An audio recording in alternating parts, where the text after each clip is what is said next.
forum allows you to sit in Clarendon, and I keep using Clarendon because I know a castor oil producer in Clarendon, and ensure that your products can be seen by millions of people across the world. E-commerce is a disruptor for the retail industry, and technology continues to change the very nature of consumer demand. Without a doubt, this demonstrates that e-commerce is really the new export frontier for small and medium-sized enterprises.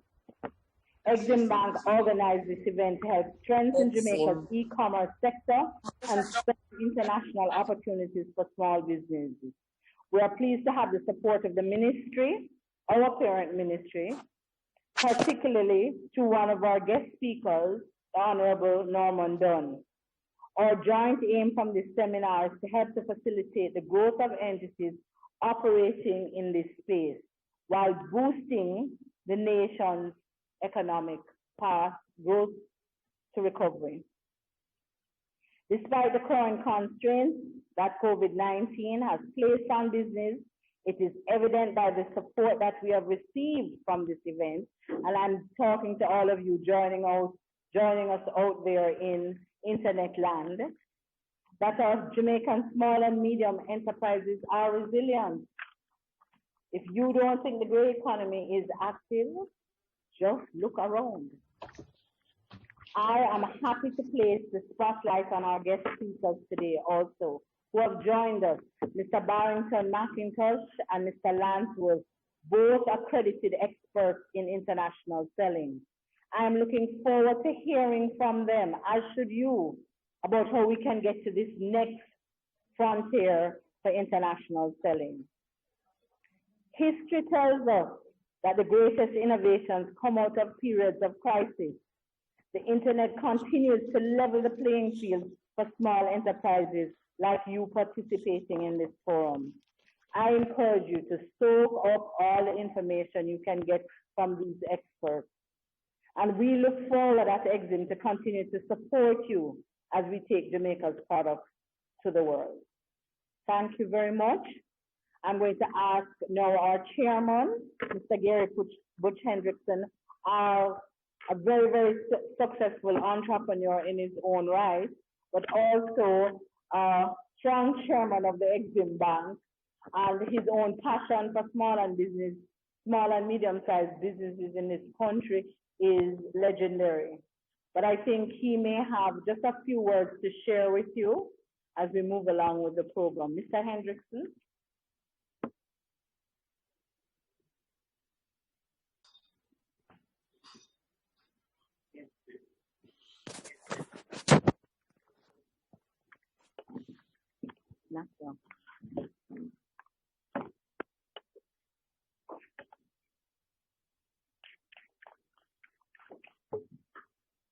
I need that. I don't think they can hear me without the mic.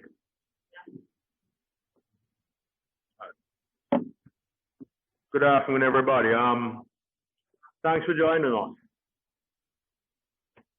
This whole idea was conceived by our managing director, Mrs. Bell, and we discussed it, and I'm really happy to see that the minister has been able to join us today and support this whole idea where we get into e-commerce, especially for smaller businesses.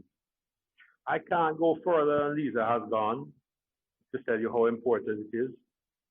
I don't need to be expanding the dynamism of, say, Amazon or the current e-marketing trends throughout the world. I think it's quite apparent. What we can't do in Jamaica and what we'd like to stop is for everybody to be sitting here and waiting for something to happen. I think we have to make it happen. We have to push it. It's a good time. You might say it's a bad time for COVID, but COVID is everywhere. It's unlike anything else we've ever faced. We've had hurricanes here, and everywhere else doesn't have a hurricane. We have COVID here, guess what? We're not as bad as most people. So we need to take advantage of that. We need to take advantage of their own struggles in the markets that we can intervene in and we can be part of. And we need to do it now. I don't think it's something we can wait to see what happens. I think we have to be the leader in this whole climb to the top. Minister, welcome. Thank you for joining us today. For those of you who are viewing, I don't think there is anything magic about it. I met Barrington a year ago. I think his wife is saying a year or just so ago. And I met him at where we spoke at a function in Mandeville. And he started speaking about Amazon, how Amazon did things. And I was not excited. I was just in awe. Because there were so many things that were so simple, but if you didn't know them, you just didn't know them. And Barrington has come along, and he's kind of a little bit a part of the National Baking Company family now. We see a lot of him. He's been trying to bring us along semi-successfully. Hello? That's our own fault. If we listen a little bit more to him and put our disciplines more into place, we'd probably be further down the road. But we continue to work with him. And I thought it would be a good thing for you to have his insight and for him to share what he already knows. And folks, I'd like to take this to a different degree and further as we progress into next year to keep these forums going. And so I'm going to ask you, I really would ask you to take 10, 15 minutes, give us some good feedback, give us what you like, what you didn't like, what you'd like to hear next time around. Because if it's something that we can do very regularly, we will. I'm not too sure the minister will be available at all times. And but I'm sure we can get Barrington. I'm sure other people can come and join the Barringtons to help you move your business along. Thank you very much. I wish you the best for the rest of 2020. Stay safe, but don't shut your business down, all right? Thank you. Thank you very much, Chairman. Really appreciate those comments as we work hard to fulfill your vision for the institution. I'm going to ask now Mr. Norman Nair from JAMPO to join us. JAMPO is actually our partner. JAMPO is the export, as you know, the Export Promotion and Development Agency of the country. But they also, and we work with them on many things, but most interestingly, we are partners on the Export Max program.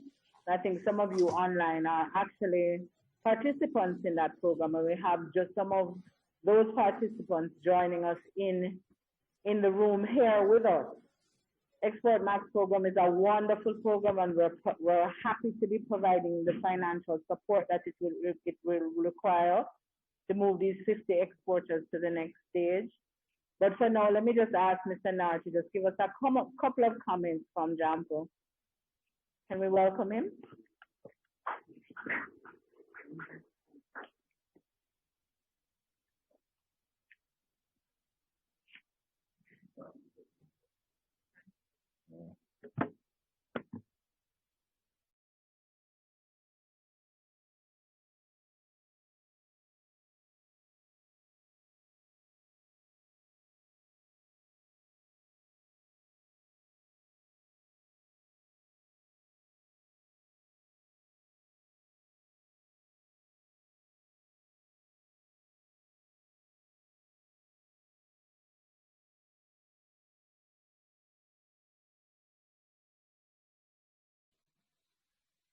Guy here, not hearing.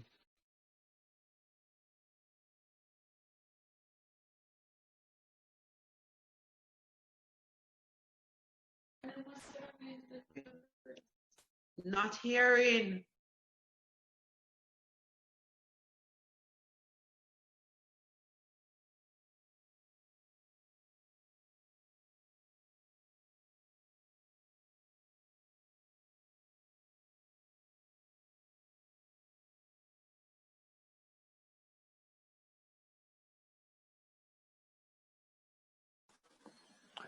No audio, no audio.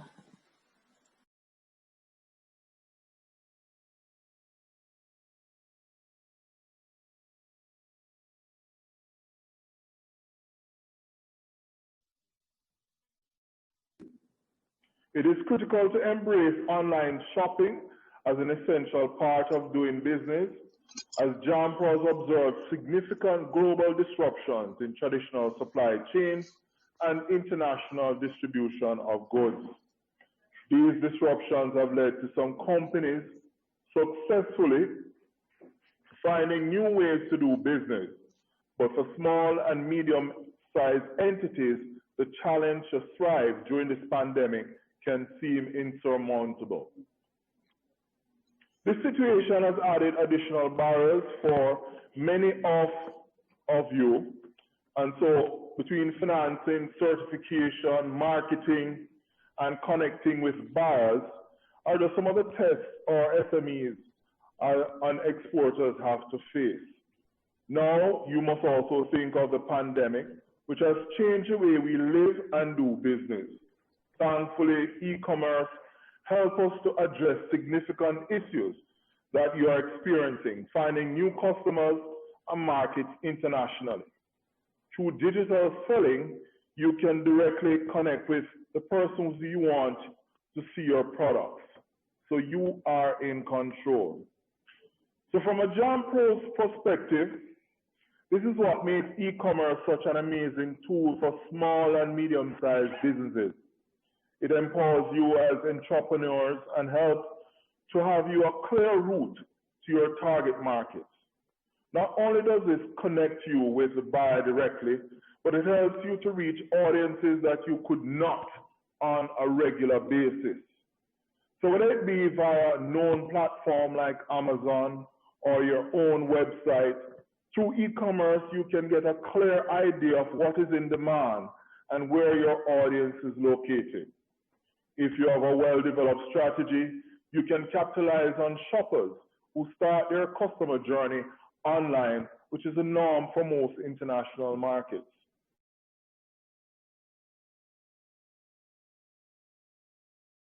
Ago. This means that digital shopping will continue to increase, and we believe at it's time for Jamaica to companies to gain more access to a wider market. So in going forward, how can you capitalize on selling on e-commerce platform? Mr. McIntosh will guide you on what you need to be successful on websites like Amazon, eBay, and others. But from our perspective, there are a few things to consider. While you may not be operating at a physical location, the same rules still apply. Excellent branding and packaging. I heard some words about packaging earlier. Ensure that you meet market requirements and highlighting the unique benefits of your product are all considerations you must have when selling online. It's also important to have consistent supply capabilities to meet the demand. The more you know, the more you are known for high quality and good customer services, the more successful you'll be. Also capitalizing on brand Jamaica. And JAMPRO has found that is an excellent selling point for exporters. So it gives you an association with an already established global brand that is known for excellence. So don't be afraid to exploit the JAMPRO brand. So that said, you know that this can be quite a daunting task ahead. And this is why JAMPRO is currently working through our Export Max 3 program to prepare small and medium businesses to build their export capacity and grow their export markets through e-commerce. We're also looking at virtual opportunities to help companies engage with online retailers and buyers. We fully embrace the digital way of doing business. Rest assured that if you think you have an export-ready product, you can reach out to us at JAMPRO or a business partner like Exim Bank, the Jamaica Business Development Corporation, JBDC, and the Jamaica Manufacturers and Exporters Association, JMEA, for support on how to embark on this journey. This is a moment to embrace something new, and we'll be right there with you every step of the way. Enjoy the rest of the seminar. We'll see you at JAMPRO when you're ready to do business. Thank you. Thank you very much, Norman. I think it's going to Yeah, I mean, I'm encouraged by everything you have said, and I think we just need to deepen the partnership because export promotion is going to be very, very important when we talk about the e-commerce portal. And I look forward to working alongside Jampo in the future. All right, I'm going to ask Honorable Minister Norman Dunn to join us. In speaking with him this morning, he gets it as a successful entrepreneur himself. He understands the potential, the opportunities, the challenges, and I think it is important as a new minister that he share with you his own vision as he has shared with us about what the possibilities are. So without further ado, I would like to introduce you to the Honorable Minister Norman Dunn, Minister of State in the Ministry of Industry, Investment and Commerce.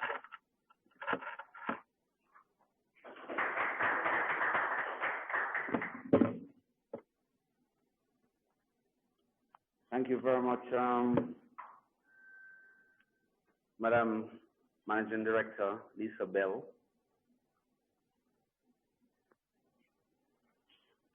Mr. Gary Hendrickson, Chairman Exim Bank, VP namesake Norman,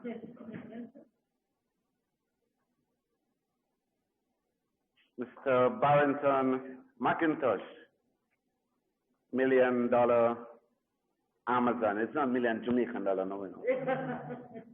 Million US dollar. Mr. Wolf, which I gather is online. I mean,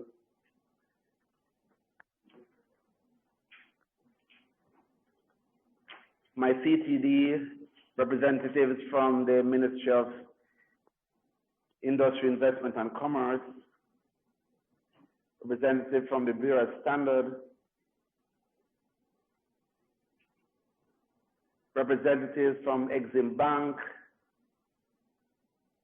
all those who are online sharing in today's seminar, members of the media, ladies and gentlemen, good afternoon.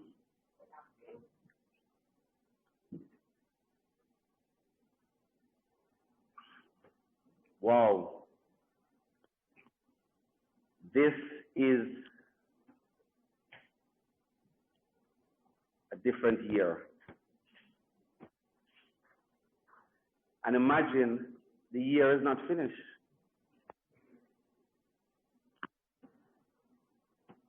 Before March, I think the 9th,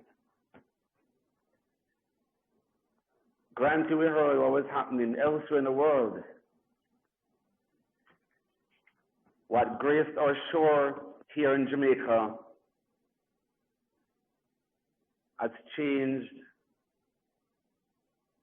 Jamaica and the world forever. But can you imagine, Barrington, nobody got it right. Nobody got it right, you know. So with all the experts, the economists, members of the World Bank, agencies like CIA that has their sections that look at world events and impending world events. So over 20,000 economists, nobody got it right. How so? Nobody got it right. Globalization is also more complex than anyone thought. The future is getting very unpredictable.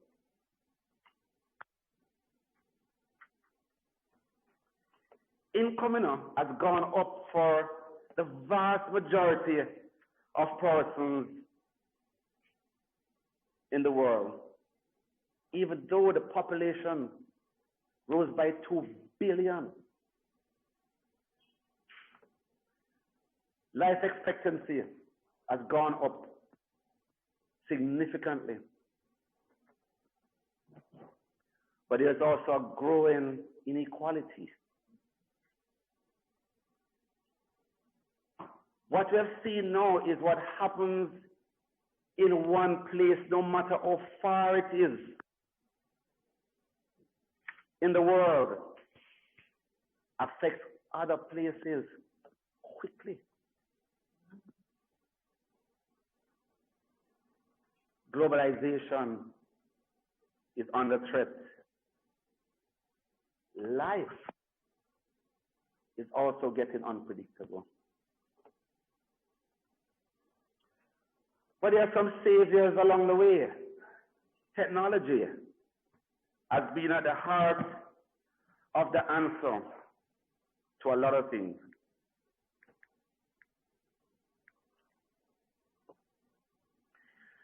We see where, as one writer wrote, this, the cell phone, is almost as, if not more powerful than maybe the original rocket that went to the moon. The technology that is just in this.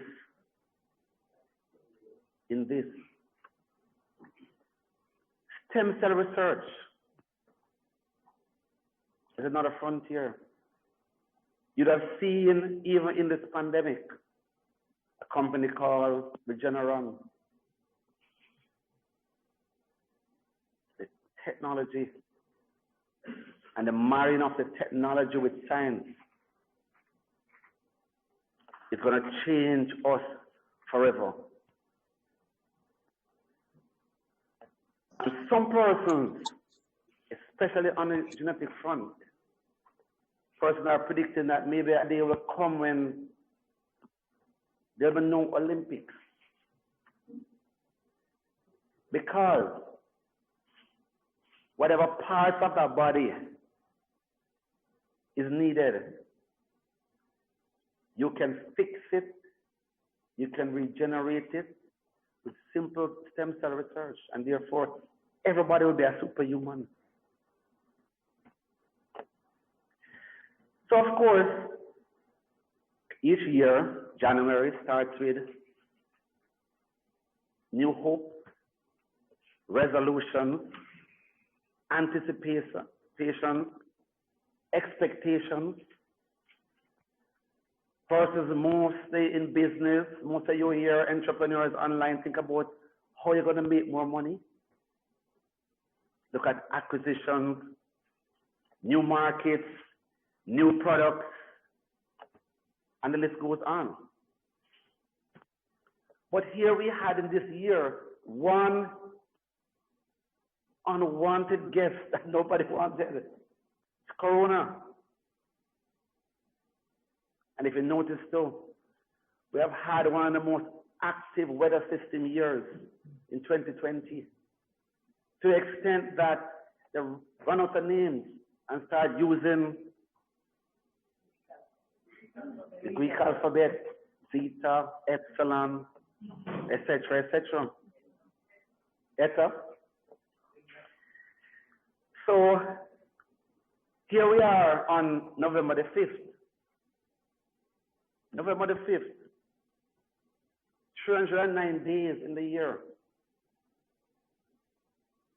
or 10 months and 4 days up to yesterday to be exact.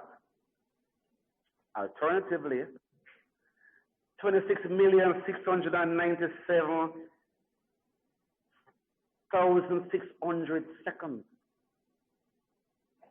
440,960 minutes. 309 days, as I said before, 44 weeks and 1 day. And here we are on November the 5th. Now, I believe that there's a lot of unpredictableness in going forward. But one thing we know here today, that COVID is here, and we have to live with it, we have to adjust to it, and we have to surmount this particular pandemic.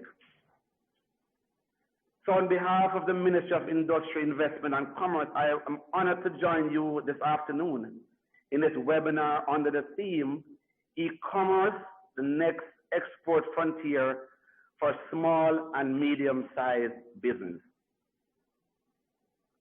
Let me acknowledge the important role played by the Exim Bank in fostering the growth and development of business and professional groups in its micro, small, and medium sector.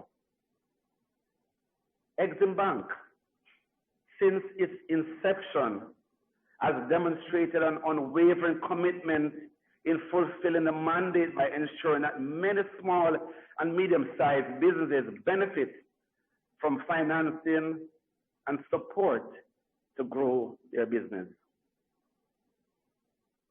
This afternoon, my presentation will be focused on navigating our current economic climate to reach new markets. So, ladies and gentlemen, reaching and penetrating new markets is fundamental to how business operates today in this new normal, COVID-19 pandemic. In a business environment where new markets are hard to come by and online shopping and marketing is commonplace, first movers advantage is important. This is therefore one of the most important aspects of modern business growth strategy. More than ever, we have seen where the internet and globalization has made access to new markets overseas more attainable. The world is now literally at our fingertips. So let's look at a few statistics on where we are today.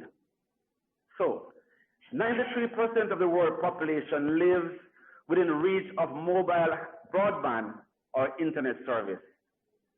Just over 53% actually uses the internet. An estimated 4.1 billion people uses the internet in 2019. And between 2005 and 2019, the number of internet users worldwide grew an average of 10% every year, with a little over 50% of the Jamaican population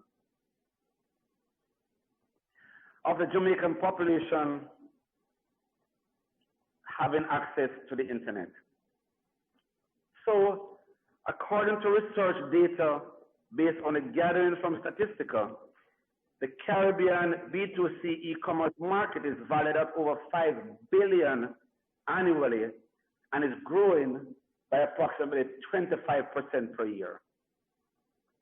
Jamaica ranks number 1 in global telephone subscriptions per 100 persons out of 15 countries with similar GDP. Now, as stated by the Prime Minister, the Most Honorable Andrew Holness recently, Jamaica cannot afford to be left behind if we are to develop our economy. So we are now living in the digital age. We must therefore take hold of opportunities that the digital world presents.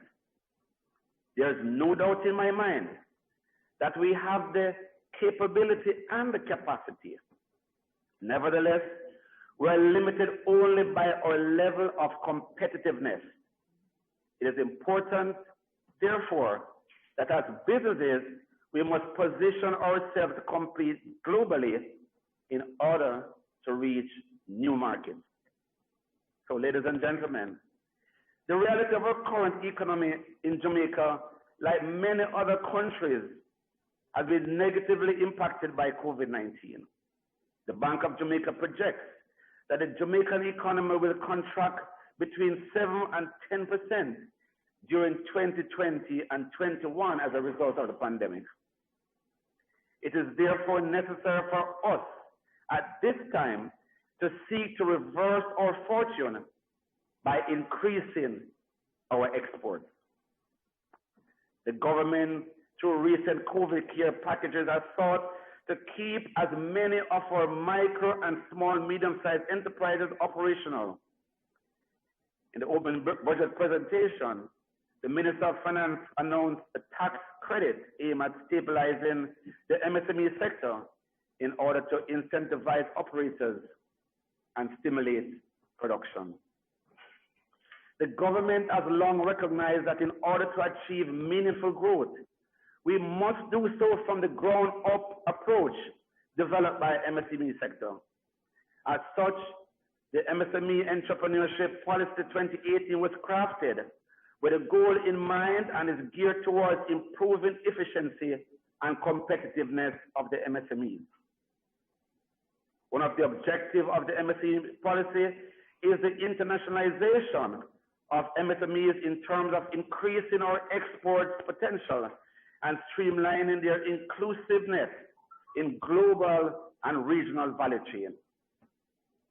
Additionally, we're supporting our small business by bolstering the bilateral and multilateral trade arrangements so that these can be utilized in instruments for reaching new markets. This was evident in our last trade policy 2017. The digitization of our MSME sector, ladies and gentlemen, is also a priority area of the minister as we seek to help our local small businesses to market and showcase their products globally using digital marketing strategies and tools. This transition in particular is crucial as the traditional brick and mortar setup gives way to the digital and the virtual age. The ministry in 2019 embarked on a digitization program with the objective of bringing 25,000 MSMEs operating to the digital marketplace in 3 years. This plan involved working with two internationally recognized digital marketing companies, Kalu, a Google affiliate small business online marketing solution, and Fiagro, an e-commerce business operator, and full-service platform to provide web presence and e-commerce activities for micro and small firms at affordable prices. These arrangements are expected to see an expansion in e-commerce opportunities amongst the island MSMEs. Since the launch of this digitization plan, over 1,000 MSMEs have signed up and work is underway to promote the initiative at a greater level. The need for these initiatives becomes even more important as the world adjusts to the new strategies for combating COVID-19 pandemic. The Kalu platform allows merchants to create an intelligent web page 100% free and ready for business in less than 5 minutes, while e-commerce is being facilitated through PayPal. So additionally, business on the Kalu platform appears at the top of the Google search results in the Google Maps section for free, which makes it easier for customers to find and access these businesses. The Fiagro platform is a full-service setup and available to MSMEs at a cost of about $15 per month. Clients of merchants on this platform can make payments using their credit card or Visa debit card. The Fiagro facility of e-commerce store is set up in 2 days and comes with the following features. 1, e-commerce web page, payment button, online payment. 2, order management, electronic invoicing, and online accounting. 3, logistics integration with DHL. 4, no setup fee, free trial period of 3 months that has been negotiated by the ministry. Both arrangements support our business development organization in capacity building and business development support services are instrumental in bringing MSMEs to a stage where they can effectively utilize these tools to which they are in their business life cycle. The ministry recognizes that in order for MSMEs to be at a level that allows them to efficiently penetrate new markets, the issues relating to formality must be addressed. The economy with its high level of informality is timed in its effort to reach markets beyond its borders, as businesses that operate informally are less likely to either advertise or market their offering on scale their business for fear of exposure. Consequently, this clientele is limited and integration in the formal supply chain has been hindered. The government is determined to create an enabling business environment for our MSMEs to strive and to build their confidence and capacity to supply large global players such as Amazon. We would like to see more of our local businesses marketing and selling their products on these new and major e-commerce platforms. We must therefore start by developing our local MSMEs and creating an environment where they are competitive enough to compete with international suppliers. The government has decided that it is to use its position as a large purchaser of goods and services through the public procurement to create additional markets for our MSMEs. The strategy will assist with the development of our MSMEs, as local suppliers will have access to at least 20% of government expenditures for goods and services under the public procurement regime now being implemented. Under this, MSMEs will learn by doing in terms of satisfying contracts, raising the standards of goods and services, and hopefully this will translate them being more prepared to take on larger international suppliers. The Special Economic Zone Act was also promulgated in 2015 to enhance the facilitation and development of investment by foreign firms in Special Economic Zone. The continued effort to establish Jamaica as an economic strong logistic infrastructure bodes well for creating opportunities for new markets. The SEZ framework is also offers potential opportunities for MSMEs to capitalize on overseas market through logistic activities in the supply chain. So in creating the enabling environment economy and making it easier for exports, some government services are now being accessed online and the process of conducting business with government simplified. For example, the Trade Board introduced the Jamaica Single Window of Trade, the J3 portal, in June of this year. And we now have a one-stop shop facilities for importers and exporters to apply for license, permit, certificate, and other international trade-related documents through a single portal. And I may add to this that the Trade Board has a part of its corporate governance that they say to their potential client that they will turn around their permit within 2 to 3 business days. We have in recent times, in the last 2 weeks, challenged the Trade Board to increase that, not just from 2 to 3 days anymore, but to 24 hours. You must have that turnaround in 24 hours. So additionally, electronic business registration was introduced by the Company Office of Jamaica in 2019, and now persons can register their business online. So remember the days when you used to have to go to the Company Office of Jamaica. And I have been to use the word, victim of it as well. Because I have had to go to the Trade Board, the Company Office, on numerous occasions to register a business. And sometimes you go there, boy, the line is long. Then by the time you reach up to one of the CSR agents, this is not filled out properly. You have to go back home. You maybe need another signature on the document. You have to come back again.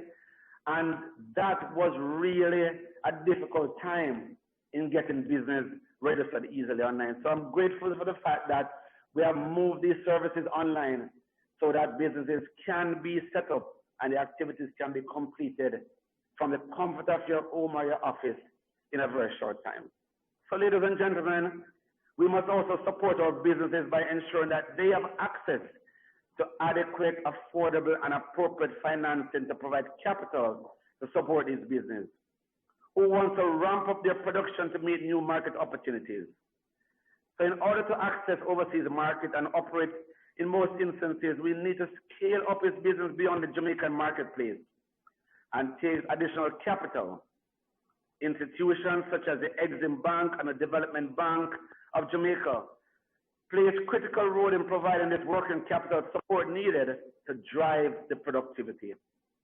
The government has made it a priority to ensure that both of these institutions will have the support needed to fund their growth and development. The Exim Bank in particular is at a pivotal stage that the support to MSMEs, the support in particular to import, export related activity, which has always been the core of their activity, hence the name Exim Bank, must be shouldered and must be appreciated to the extent that their role, and they see their role as being more critical as we navigate this pandemic. I said earlier in maybe another forum, this is a glorious opportunity that we have, notwithstanding what is happening. There's a number of small businesses that are geared for big things. You just go in a pharmacy or on your supermarket shelf and look at the line of products, especially cosmetic related products or food related products, and you can see what is happening. There is something great that is happening in Jamaica right now. Something great. And persons need to identify it. Agencies like JAMPRO needs to embrace it. The Bureau Standard as their partner needs to facilitate it. The JBDC needs to hone the skills from concept to market. And Exim Bank provides the financial latitude along with DBJ and the other financial institutions to ensure that we achieve it. The big elephant in the room is our e-platform, our e-commerce platform. That is where it lies.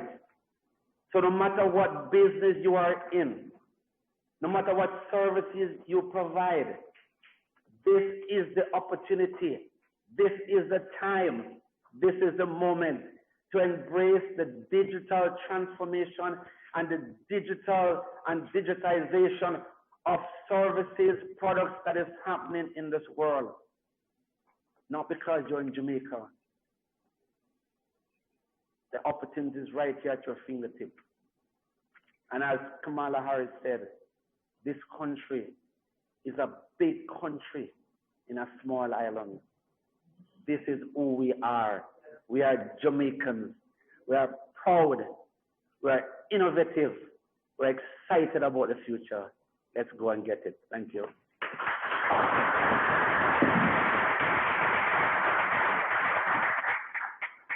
Everybody still come in and I say he gets it. Thank you very much, Minister Don. I am so excited when you hear about the opportunities, digital platforms being created for SMEs.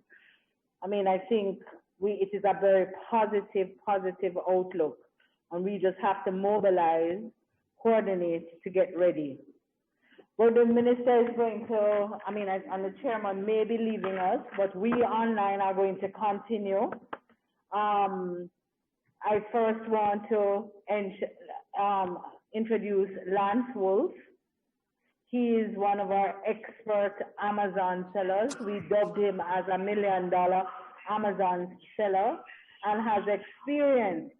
But I think to better introduce him, I'm going to ask our second speaker to come up and introduce Lance. Lance should be joining us online, and I think he'll have a lot for us to hear from him. But just for 2 seconds, Barrington.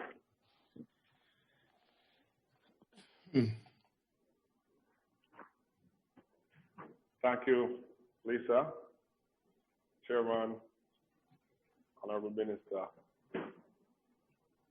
esteemed guests in the audience, good evening. Now it's my pleasure to introduce one of my best friends and business partner, Mr. Wolf. I met him at a conference in 2013 when I was just understanding what this whole online world was. We sold groceries, and I had no idea you could sell everything online.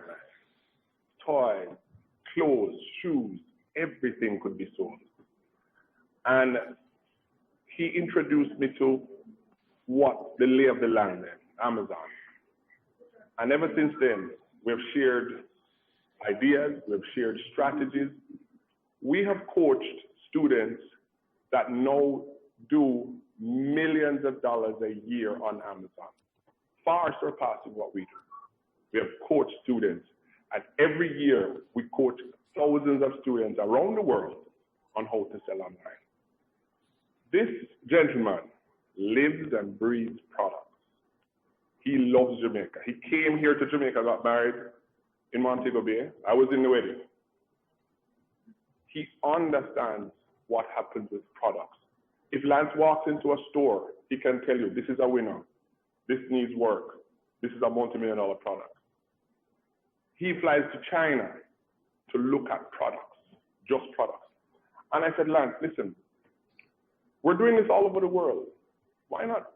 You have to come to Jamaica. We need your expertise in Jamaica right now. Lance took a pillow manufacturing company to $3 or $4 million. So at this time, I'd love to introduce Mr. Lance Wolf. I would call him the Wolf of Amazon. And his presentation is truly going to inspire you on the possibility. Amazon, why no? Mr. Wolf.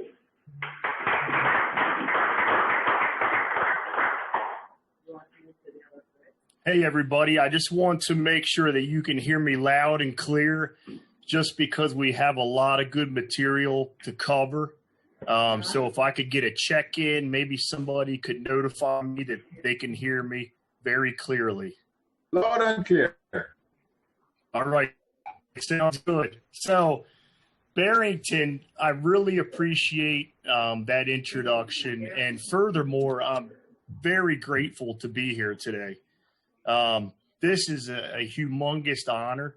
Barrington told me some of the people that were attending here, and sorry, it sounded like an echo, guys. So Barrington gave me a nice inside information of who was going to be here, and I said, Barrington, I better dress up for this one. I'm usually very casual, but I'm excited to dress up and really add some value. But most of all, I'm just so grateful for this opportunity. And like Barrington said, this is one of my best friends. Together, we are Balance. That is our group, Balance Enterprises. And we've helped thousands of people, make supplemental income. Some people have taken it to the next level where they do this full time now. What I really like that was mentioned by, I believe that was Mr. Dunn that spoke before me, is that we're presenting opportunities all over the world. I have a product that I sourced from Guatemala that's right near you guys, and they are serving Walmart. They're selling millions and millions of their products up here to the United States, and not to mention what they're doing with their e-com business. As Barrington said, I love products. For me, some people like sports cars. They like big houses. I love products. And I dream about products at night, and I dream about how I can serve and help others. One of my favorite Montego, you say Galtego. When you say Manchester, you say Galchester. So hopefully that was heard and you guys enjoy that, because when I come to Jamaica, people say, how did you know that? How did you learn that?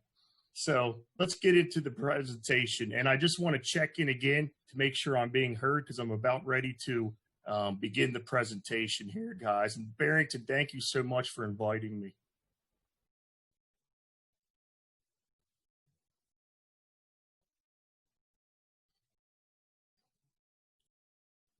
I'm not hearing any feedback. Can you guys hear me?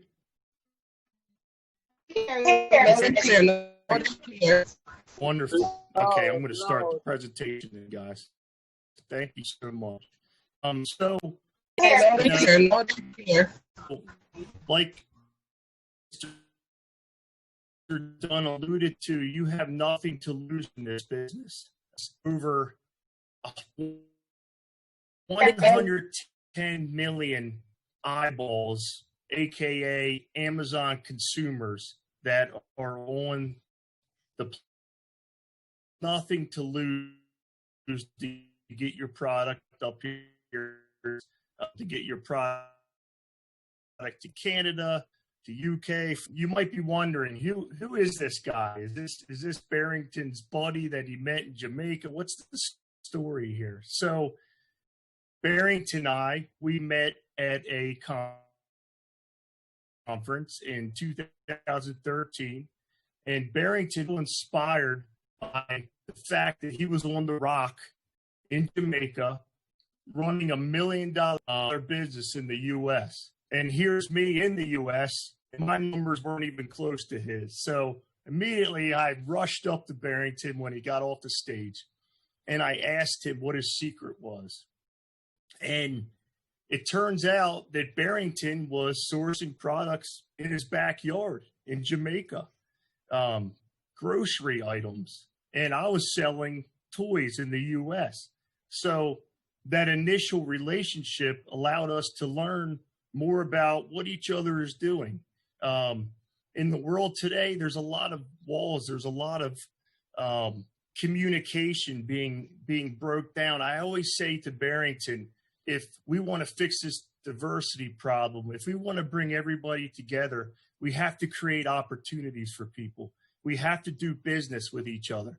If you're making money, as Barrington says, gravy, if you're making gravy with another country, another person, what better relationship is that? And it's not even about that. It's about the relationship, the friendship that has grown out of working together. So a little bit about me. I love my life. I love my family. I have a little 3-year-old boy there. His name is Luca. He has not made it to Jamaica yet, but that is in the works once we get this whole thing under control with this pandemic, which I know God has a plan for that, and I'm really not worried about it. But we do have to treat it seriously. So I've sold on Amazon for the past 14 years and other e-com channels as well. And like I said, if it wasn't for Balance, this team that Barrington and I have developed, this huge following, I don't know if I'd be here today. So I really appreciate that friendship. So as I said before, I'm so happy to be a part of this. This is myself and my wife in Galtigo, Montego. This is our wedding at the Iberostar. We had a great time, and it turns out that I had too great of a time because at the end of the night, I looked like this. So I don't know if this is something in Jamaica. Maybe there's something in the drinks. I don't know. But I had to put this on here to embarrass Barrington. So I hope it worked. I hope I don't hear crickets just because I'm not getting any feedback. So hopefully that went through good. Anyhow, what really sparked my journey in e-commerce. Your screen not showing. It's not showing? Yeah. Okay. Not showing. Okay, let's see if we can fix that, guys. Let's share screen. Oh, no wonder. Maybe I shouldn't share this after what I shared there. All right. So let's go back. And we just discussed this. So what I was saying, you guys see this, bring this up in his presentation, but this is one of the biggest players right now. Walmart does not like to lose. They hate to lose, and they're coming after Amazon with everything that they've got. If you looked at the history of Amazon's stock, of their ticker, how much it went up, you're going to see the same thing with Walmart. I don't want to say mark my words because every time somebody says mark my words, it doesn't happen. So I just think it very strongly, 99.99% chance that's a very good buy. So that's all I have today, guys. I hope that inspired you just with some of the examples that I shared. And I hope that you guys were able to hear me throughout the presentation. Can I get a check-in just to make sure? Yeah, we're here. We're good. Oh, thank God. Thank God. Because I really thought there was some good information to add value. And I just love Jamaica. Yes, it was. It's a Thank you. beautiful country. I'm just so blessed to have the privilege to be there amongst all these friends. And thank you so much for this opportunity to be amongst such great people today. Thank you so much. That was amazing information. Thank you.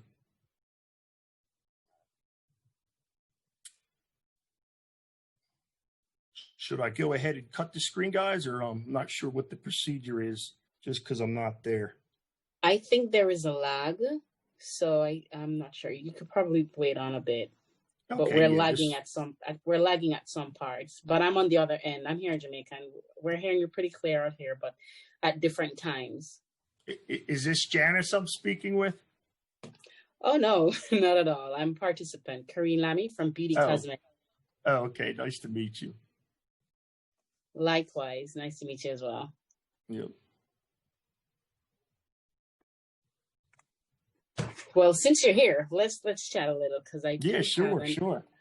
I do have an Amazon store which I've opened about 2 years ago, but now I'm actively working on branding and launching my products full force, especially during this time. But it's more of a niche product. Yeah. And there was some learning curves because, being new on Amazon and operating from like Jamaica, there are a lot of categories that you're going to be gated on, and you have to be selling on there for a while to get ungated in a lot of these categories. So for me, it was a learning curve, but I've found my footing and I'm getting there. And I'm also realizing that I don't necessarily have to focus only on my brand.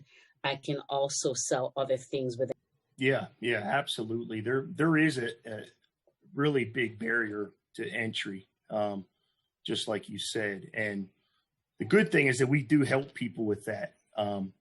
And Barrington's there to, I assume you're in Jamaica too. Yeah, man, in Jamaica. Yeah. You're in Jamaica. You're in Yeah, man. I'm Jamaican. Don't mind that I was. Yeah, I am Jamaican. That's awesome. Yeah, Gautiga. Are you Gautiga? I love saying the Gautiga. Actually, yes. I'm female, so Montego Bay. I'm in Montego Bay. Oh, I got it. Specifically, yes. It's beautiful there. Yeah, but it is intimidating at first because me, who has a 14-year-old account, we didn't have those challenges in the beginning. You could sell essentially anything. Now there's a lot of gatings. They're really filtering sellers just because of all the counterfeit issues that they see out in the marketplace. And unfortunately, it hurts the good sellers too that aren't participating in that. So, you can email Barrington and I. We would love to help you get your product exposed. That's one of the hardest parts, just allowing customers to see what you have. Because if you have a really good product. E-com training based in the United States that trains and consults with businesses and individuals on a wide range of e-commerce strategies. Barrington and his team have been invited by Amazon's global selling team to be the first to launch in new marketplaces worldwide based on his consistent selling performance. He has also been invited to participate in Amazon's lending program. I had to ask him, what was that? Now, let me pause for a second. Not only, here I am trying to provide financing to small businesses to support them going to Amazon. Well, Amazon, like any other large retailer in the United States, has done some backward integration. So they're actually financing the companies that go onto their platform. So, of course, only certain sellers are able to participate in that program, but it again is a direct disruptor. So understand what it means. If you're a small business, you can't get no financing locally, not even from the Exim Bank. You could potentially go to Amazon if you are having the volume sufficient to access the financing. I haven't gotten into understanding the cost of the financing, but the truth is it's probably not as competitive as it would be locally because it is a financing program tied to the product. But the truth is it is another option. And in this market, all options pertain. What is best for the business owner is best for us.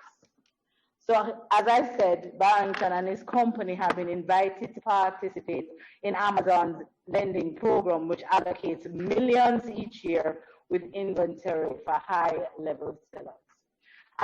Before I ask Barrington to come and join us to take us through some of the nitty-gritty associated with getting onto this brand new platform, I just want to tell you a story to kind of open up your eyes to the possibilities. And it's based on a personal experience of Exim. 2 years ago, traditionally, we give products, Jamaican products, to our clients for Christmas gifts as a customer appreciation gift.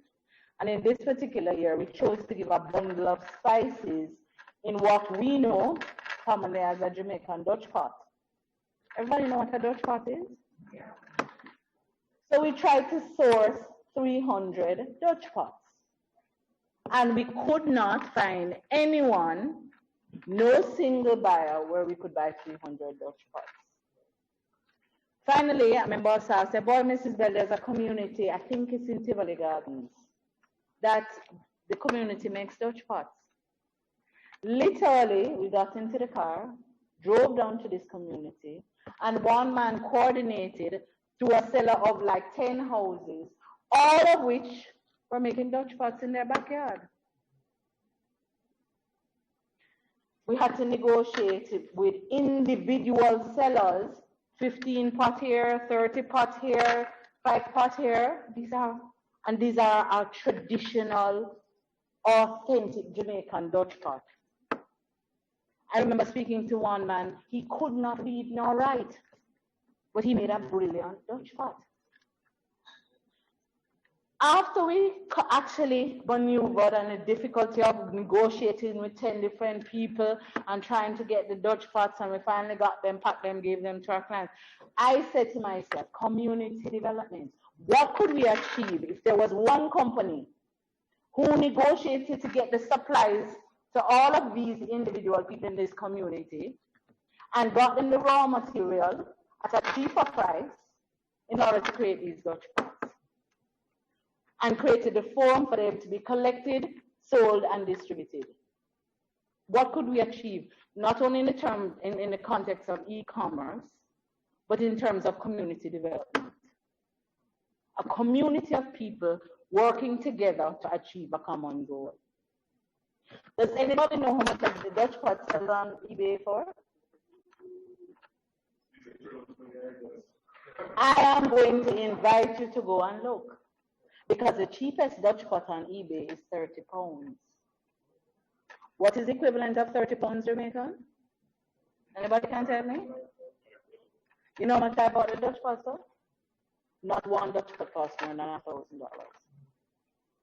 You understand the potential? There is a demand for Jamaican Dutch pot. Maybe it's only Jamaican diaspora, or it could be from a culinary expert who wants to understand the beauty of cooking in a Jamaican Dutch pot. And the product is being marketed on eBay for 3 or 4 times its cost. And I was only buying 15. I wasn't buying from each individual. The potentials, the opportunities are enormous. Now don't go and take it Barrington and go down and Tivoli and But it's just an example about what we can achieve, not only in terms of export, but in terms of manufacturing capacity, in terms of community development. And that's a single, authentic Jamaican Dutch pot that all of us in here have in our kitchens. I'm going to ask Barrington to come and tell us how do we get it done to get the product to market. Barton. Okay.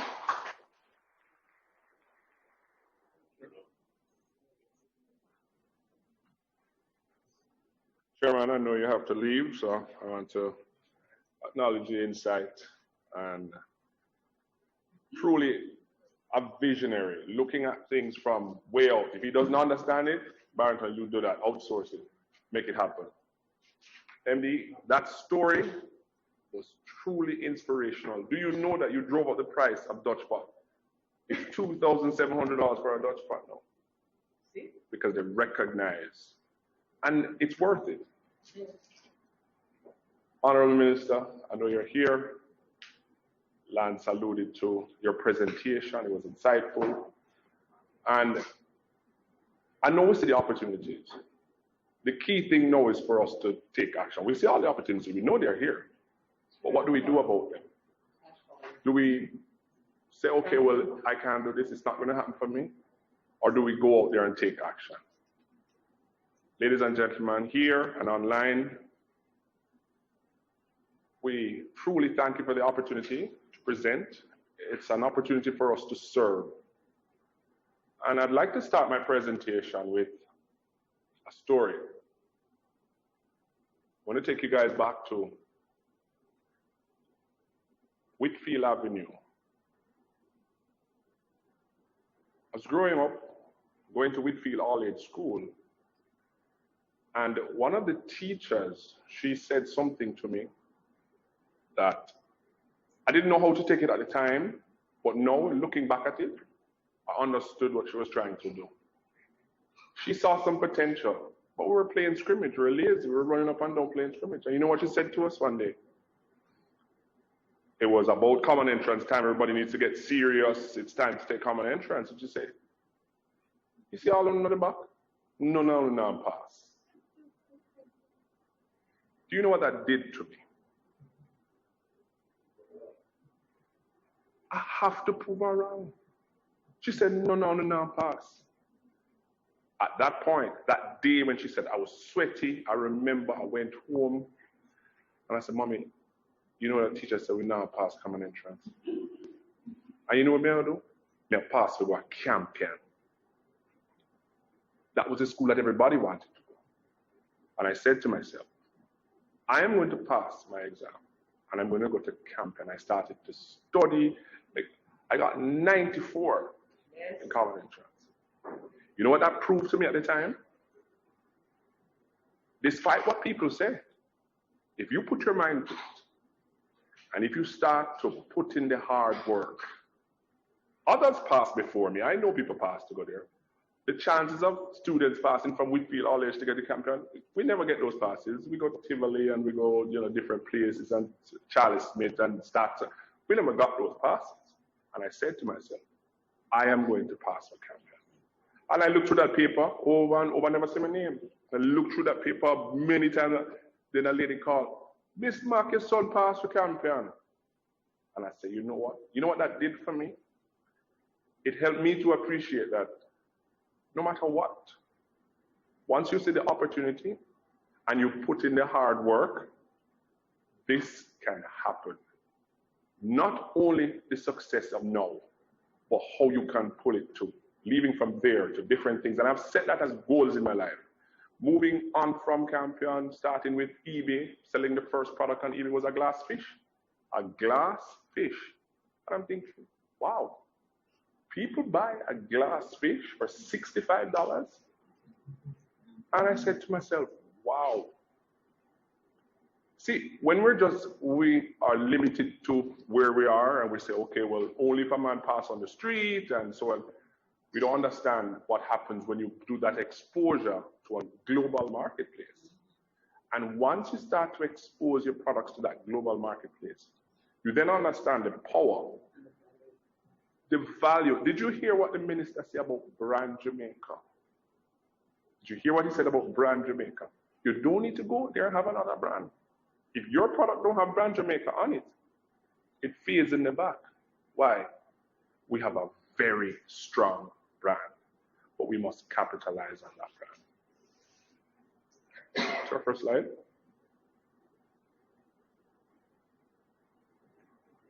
Can anyone recognize that picture? I know it's kind of hazy based on where we are, but that's the Coronation Market. And every Saturday, I used to go to the market with mommy. And when you're at the market, you have to be careful so the handicap man will run over your foot, but you have to carry the bag because she said you can't stay home and I go to the market every Saturday and come back and you guys go and get the food and all. You have to come and hold the bag. So you saw all of these people selling tomatoes, selling yams, selling, and you say, but on this line here you have 10 people selling the same thing. How can it work? Can't work. This doesn't make any sense. But there's always one lady that she will go to, Miss Mary, and she will talk to Miss Mary. And why?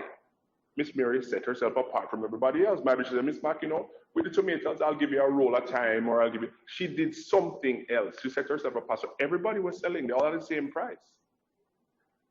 That concept just came home to me with e-commerce. A lot of the times you ask persons, hey, why are you not in e-commerce? Well, so many people doing it already. There's 100 people selling it. You know, how can I make any money? You need to set yourself apart. And we have a competitive advantage right out the gate. We have brand Jamaica. So we already have that competitive advantage. What do we need to do now? Capitalize on that. Build that. COVID has not, it's not giving us any options that, okay, we can wait. We can go back and wait until tourists come. No, we can't wait. We have to eat. We're a resilient people, and we're going to figure out how to do it.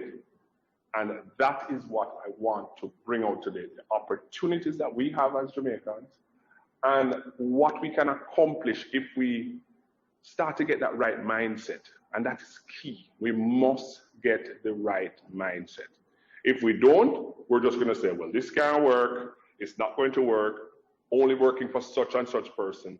But once you start to get the right mindset, you'll understand that we've been doing this for 10 years and it's in its infancy. We have been doing this for 10 years and it's still in its infancy.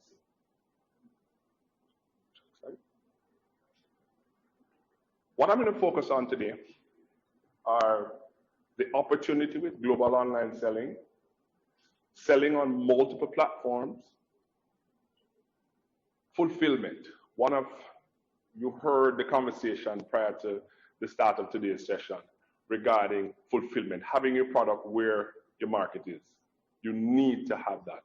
You can start off doing onesie, twosies, but once you get to volume, you need to get your products to the market where, if it's UK, if you're getting a lot of sales in the UK, you need to have your product there. If it's the US, you need to have your product there. We're also going to be specifically talking about some of the challenges that Jamaicans have. I know when I started out, it was difficult. I said, can this really work? I hear about it working. Then you start to do some reading and you start to go on some online marketplaces and you see persons that is working for you. You think, oh, they live in the US. Can't work for me. I'm in Jamaica. It's not going to work. I want to change that mindset. And if you guys can understand those two slides in here is going to be very powerful. The slide with the mindset and the slide with relationships. And you're going to understand why as I develop this. So I'm going to be talking specifically about ways that Jamaicans can start. No, today. We have challenges, but guess what? We have COVID. What do? We stop and everybody stay home and we don't do anything? We have the challenges, but we just have to figure out, how do I get around these challenges? How do we make this viable? Because it is viable and it can work for all of us. And I want to inspire you and to show you that we have done it. We live right here in Mandeville. The creative strategy that you need to employ to set yourselves apart from everybody else. Yes, there are 100 people selling the same product. What makes yours stand out? Why should yours stand out? Move to our next slide. I'm going to bring some cold, hard facts, though. I'm not going to hide behind them. And these are the facts. Right now, myself and Lance, our earlier presenter, we run a global training program where we train sellers around the world how to trade online successfully and profitably. That's what we do. That's one of our core businesses. Yes, we sell products, we move a lot of products, but we've gotten to the point where we're now saying, okay, we're in a position where we can train these Amazon sellers, these Walmart sellers, sellers from all around. Now, there's a statistic, and out of every 100 persons or students, only 15 do anything with it. That's where it is. Only 15 will actually do something. They hear it, it sounds good, it sounds like it can work, but they get into a syndrome called paralysis by analysis, and they analyze and analyze and analyze and never take any action, and it just don't happen. And you're at the same place that you were last week. So it's because you pay your money and come here. I want you to leave with something. I want you to leave with some actionable points, things that you're going to do. And not only am I going to talk about it, but I've also recorded videos on how to do it from Jamaica. And we're going to be talking about that. And at the end, I will have those videos to present to you. So now you don't have no excuse. I hear the presentation, it sounds good, it sounds like you can do, but I don't know what to do. We recorded videos on how to do it. And some of those things we're going to set up, and I'm going to show you how to do it. So I want to see success stories. I know it can happen. You know, one of the things that I've noticed about all of the persons who have worked with us, like saying, hey, Barton, bring my brand on Amazon, locals, international, they are relentless in the follow-up process. They're not taking no for an answer. Because you don't, it's like a Guinness. When they taste the Guinness, them have to buy. Because you don't tell them that the Guinness sweet, you bring that to them and say, hey, your product can be online, and you can be selling this amount online. They follow up with you relentlessly. That is the hallmark of those who want to be successful. Not just thinking about it and say, okay, yeah, it can work, but not for me. They follow up constantly. And all of those manufacturers, we brought them online. Sarah, my wife, is right here. Obviously, those online may not be able to see her. But there's a manufacturer that called her, I have a coffee, and I need to get it online because the stores, the airport closed, the hotel's not buying anything, supermarket, oh, that's gone down. I need to get it online. And let me tell you something. We're going to be brutally honest. Sarah said to me, well, you know, we're going to bring it online, but we don't know how it's going to perform because it's a lot of coffee online, everybody doing it. We're going to bring it online. But do you know what she did? She also supplemented that with a digital presence. Once we listed her on Walmart, she was on Amazon first. Then we put her on Walmart. Then she said, I want to go to Etsy. Then we put her on Etsy, we put her on eBay. And then she's like, oh, that's good. I want to go to Amazon Canada. So we put her on Canada. She then started to market her product with social media. She would have a brand ambassador and she'd say, hey, my products are now on Walmart. What does that translate to? When we go into her account, we're seeing sales. We have to be reordering. We have to be reordering from her. And remember, Sarah, was it? I think April, her product was launched in April. No, we just had to put in a sizable order with her because things are moving. And she said, Barrington, so why I can't go to the UK? So we put her in the UK as well. So she's now in the UK, Germany, Italy, Spain, and France. Same product. What was the difference? Why? She was relentless in the follow-up process, and now she has this presence online right throughout with a push of a button. I'm now available on Walmart. I'm now available on Etsy. I'm now available on Shopify. We put her on all of our platforms. And obviously, we're passionate towards coffee. We bring most of the major estates on the island for coffee. We really love coffee products. And as was mentioned earlier, I would love to see coffee-related products. Make a face scrub for me now with coffee ground. Make it now. The coffee tambourine ball. You know how we were excited about seeing that? Because we know, as Lance mentioned, there's 100-odd million Prime subscribers. And I can tell you, if there's 110 million Prime subscribers, I can tell you right now that 109 million drink coffee. I can tell you right now that 109 million of them drink coffee. What do they want to see? Coffee products. Coffee, beans, ground, in whatever format. But guess what? We're not just talking about any regular coffee. We're talking about the Rolls Royce of coffee, Jamaican Blue Mountain. I was going to ask you if there's a price point that you're matching. I like to be up in the premium price point, but you also have the others that will say, hey, I need a blend. Or hey, I need an instant, or whatever they need, either 3-in-1 or everyday coffee. So my high-end coffee is to give to my guests or for the holiday gift giving, but I need a run-of-the-house everyday coffee. So we have the data. I want to hammer home that slide. The data is what tells us. Amazon will look at our store and our history, and they will say, based on your selling performance, you will not have enough inventory for November and December. What do? Access to financing, but that's because of where we are. But I'm saying locally, I wish there was an exit bank locally where we just started out. We didn't have those facilities that can really push you. And now we're looking at the direction the Exim Bank is going to create a holistic approach. If you have a great product, it's export ready. You have all the agencies, you have the Bureau of Standard, you have different agencies, JBDC. Once you get your product export ready, we can bring it online for you. That is not going to be a problem. We just need the product to be export ready. What do we mean by export ready? You must have labels. You must have ingredients on the product label. You must have the barcodes. It needs to be export ready. And once you are export ready, how about the language? Do you need different languages? We'll tell you, moving on, you know what? I would love this tea to be in French because I'm going to be pushing it on the Canadian marketplace. So that's the information that we can give you. Don't need to reinvent the wheel. And Amazon gives us all of that data. They give us ahead of time to say, hey, listen, customers are searching for scarcity. They're searching for busy tea. What happened? Why don't you guys put them on?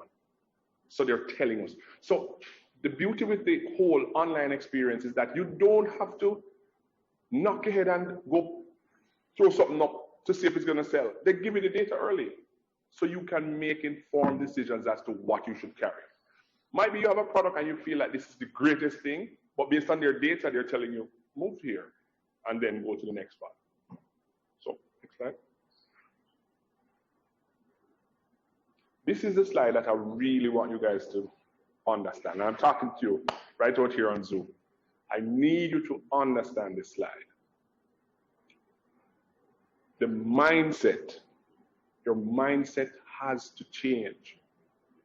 Let me tell you, you see, if you have persons around you that are negative, this not gonna work. Yeah, but with this online thing for. Go open a shop, man, and go build a website, man. You kind of get those persons out of your zone. I'm telling you now, I'm just being honest. You have to, because that's going to hold you back. I'm here not talking about something that I read. This is what we've been doing for the past 10 years. When we got that award from Amazon, it was amazing because we're like, what we're here. We're sitting here. They don't care who you are. They look at your performance. They don't know me personally. They look at your performance. Okay, this one performing. Okay, what do we need to do to ensure that he can go all across the world? So I need the mindset. You have a fixed and you have a growth mindset. The fixed mindset says, this can't go on. I'm good at what I'm doing now. COVID now will help me. But the growth mindset is saying, we're going to look at and embrace the opportunities because there's so many. There's so many opportunities. But knowing that the opportunity is there and actually reaching out to take the opportunities, two different things. My father-in-law told me, he said, you have the best carpenter, and him come on the side, and him stand up on the side, and him there, worker go on, but he don't do anything. This best carpenter in the island. When fortnight come, him can get paid. Him can go ask the man, him can go ask him, but him not going to get paid. And I thought, he's a farmer. And I thought he really brought home the point. Seeing the opportunity, knowing it's there, being happy about it, but you need to take action. See, I like the passion of Simone with her product. She come and said, Barrington, this, you know how confident she was in her product? She said, listen, I don't have any here, but I'm going to send for it. And she sent for it at home. She said, I am guaranteeing you that when you reach home, you're going to love this product. I'm like, you're right. So we got home. Sarah put it in the pot the next morning. I had to call her, Simone, this is amazing. I'm not the only one that wants to experience that. That needs to go out to the 110 million Prime subscribers. We have to embrace the opportunity and take action because it is out there and all of us. So once you change that mindset, you change your income. I'm telling you, once you change the mindset, you change your income. Next slide. As we mentioned, I spoke about this slide before where we were awarded top holiday seller from Amazon. And just, can you move to the next slide? So again, I want to throw away the I can't. No, can't do this. It's when you have people around you like, well, this can't work because I'm in Jamaica and so on and so on and so on. No. Remove those from your circle. Bring the ones around you, form a small group that you brainstorm and you hold each other accountable. Because this can happen. This is a real business and this can happen right from here in Jamaica.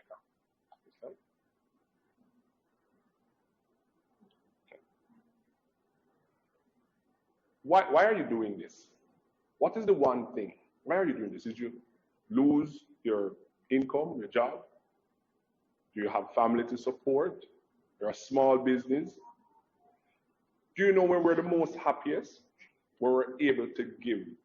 I've never intentionally say I want to go to the Blue Mountains, but a friend of mine said, hey, we have some people coming in from Austria. I want you to go to the Blue Mountains. And I said, okay.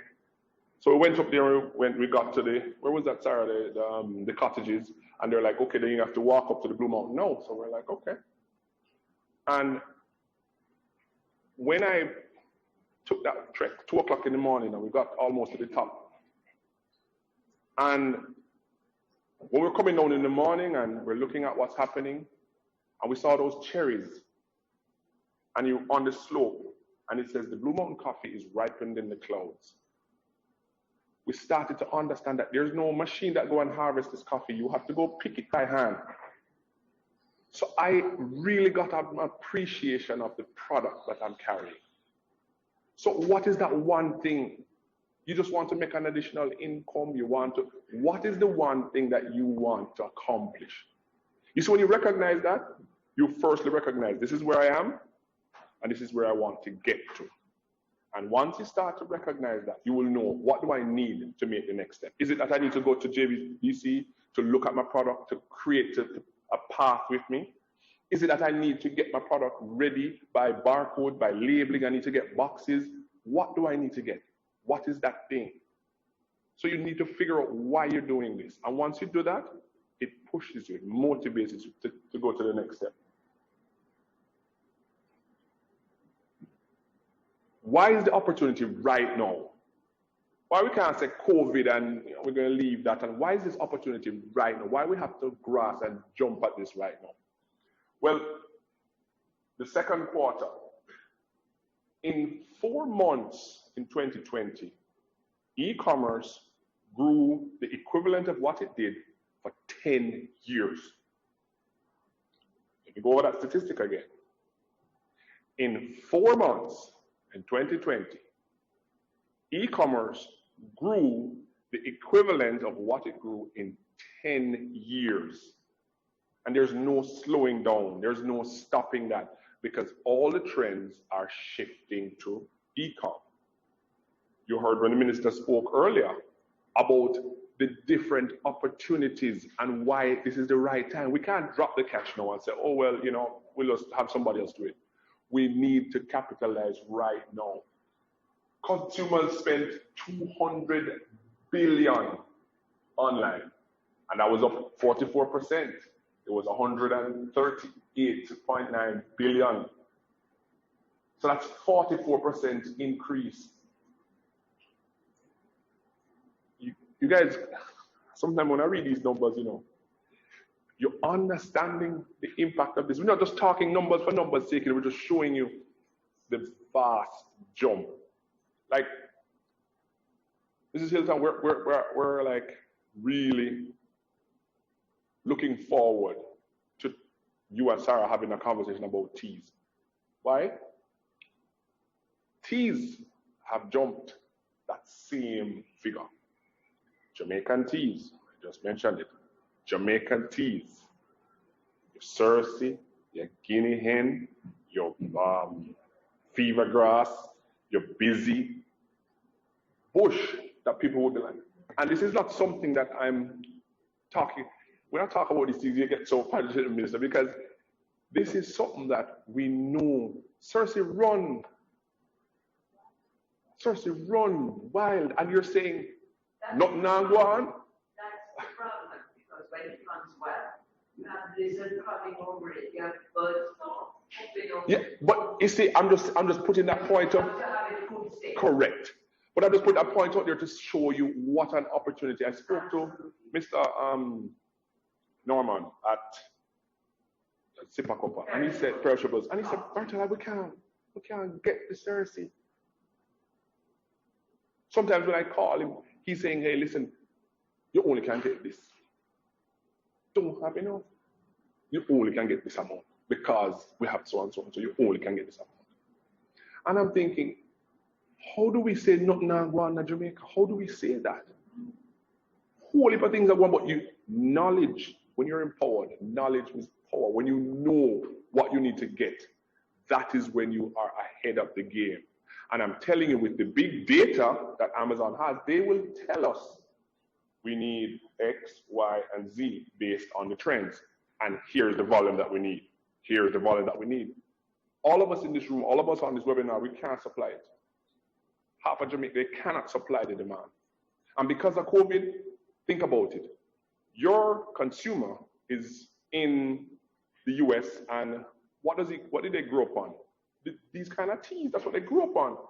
They don't want no pill at this point. They want their busy tea. Mommy said, busy tea, I'm a search, that's what they want.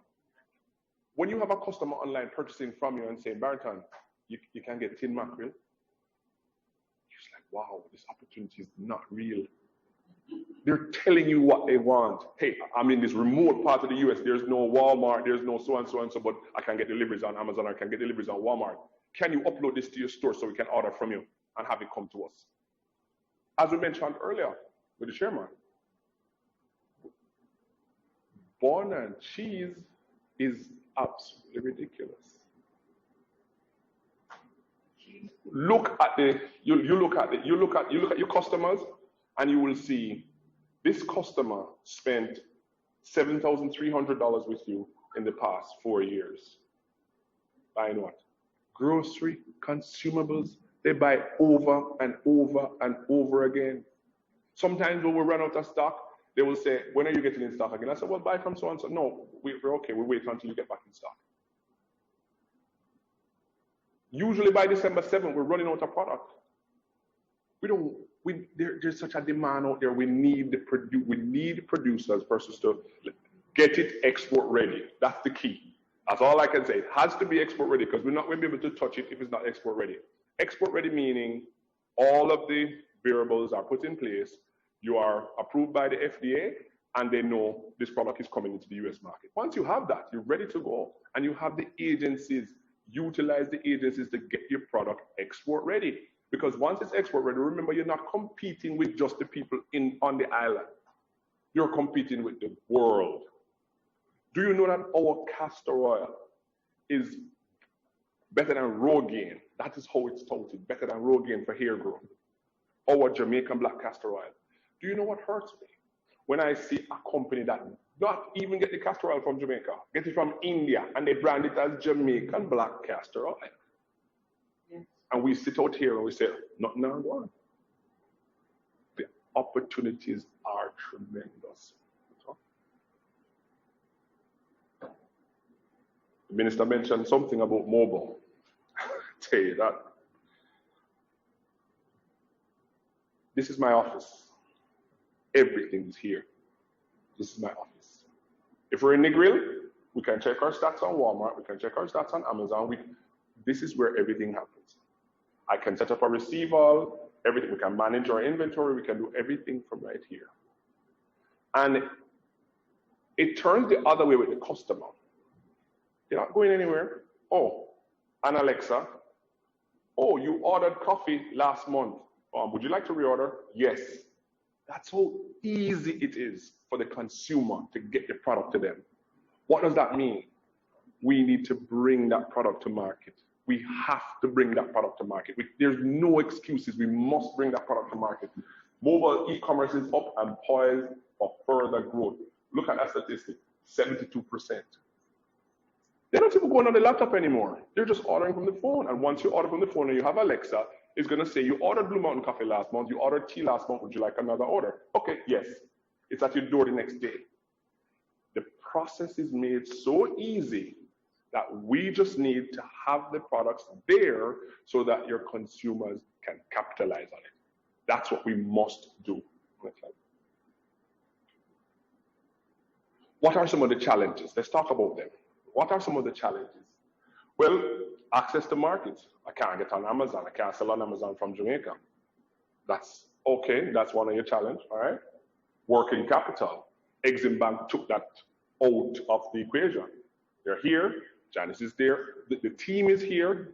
If you start to if Lance gets your products, I'll tell you this.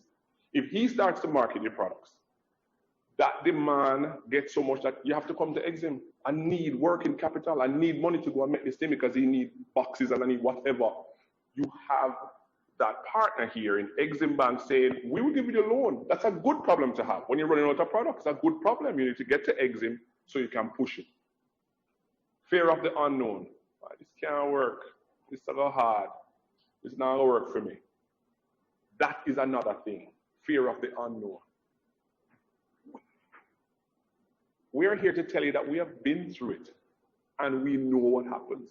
So our thing is that, hey, let us help to get you export ready. Let us help to bring it. The Export Max group, I challenge you.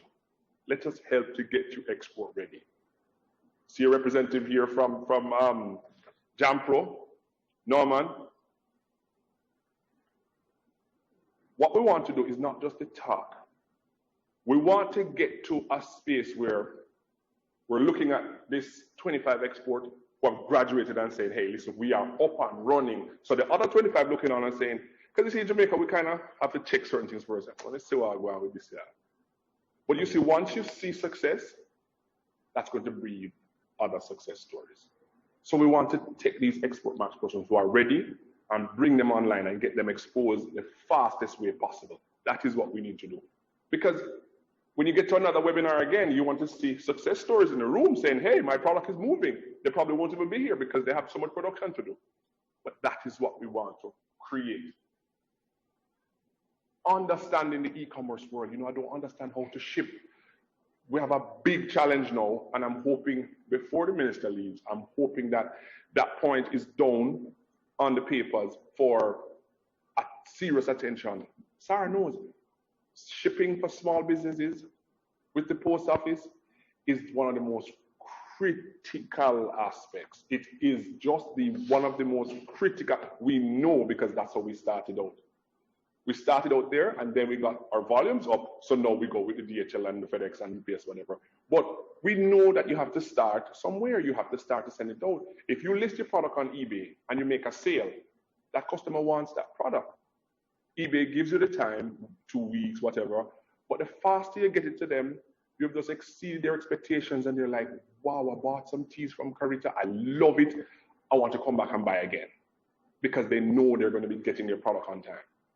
So that is one of the most critical things that we need to fix. Just getting that shipping service out. Do you know, we have orders from, this gentleman, he worked on the USS John Stennet. The USS John Stennet was a guy in the army. You don't know him? Our customers all over the world sends an email. I look forward to my coffee when I order my coffee. And I don't know if tomorrow I'm going to go out in the battle and die. when you're looking at all these things, customers telling you, you don't know them physically, but they depend on the service that you provide. They want you to be there. They depend on what you provide. That really helps you to push more and to know that when you're doing what you're doing, somebody else can go buy Milo and bread. Somebody can have a work because of what you're doing. It really pushes you to do more all the time. You want to do more. Next slide.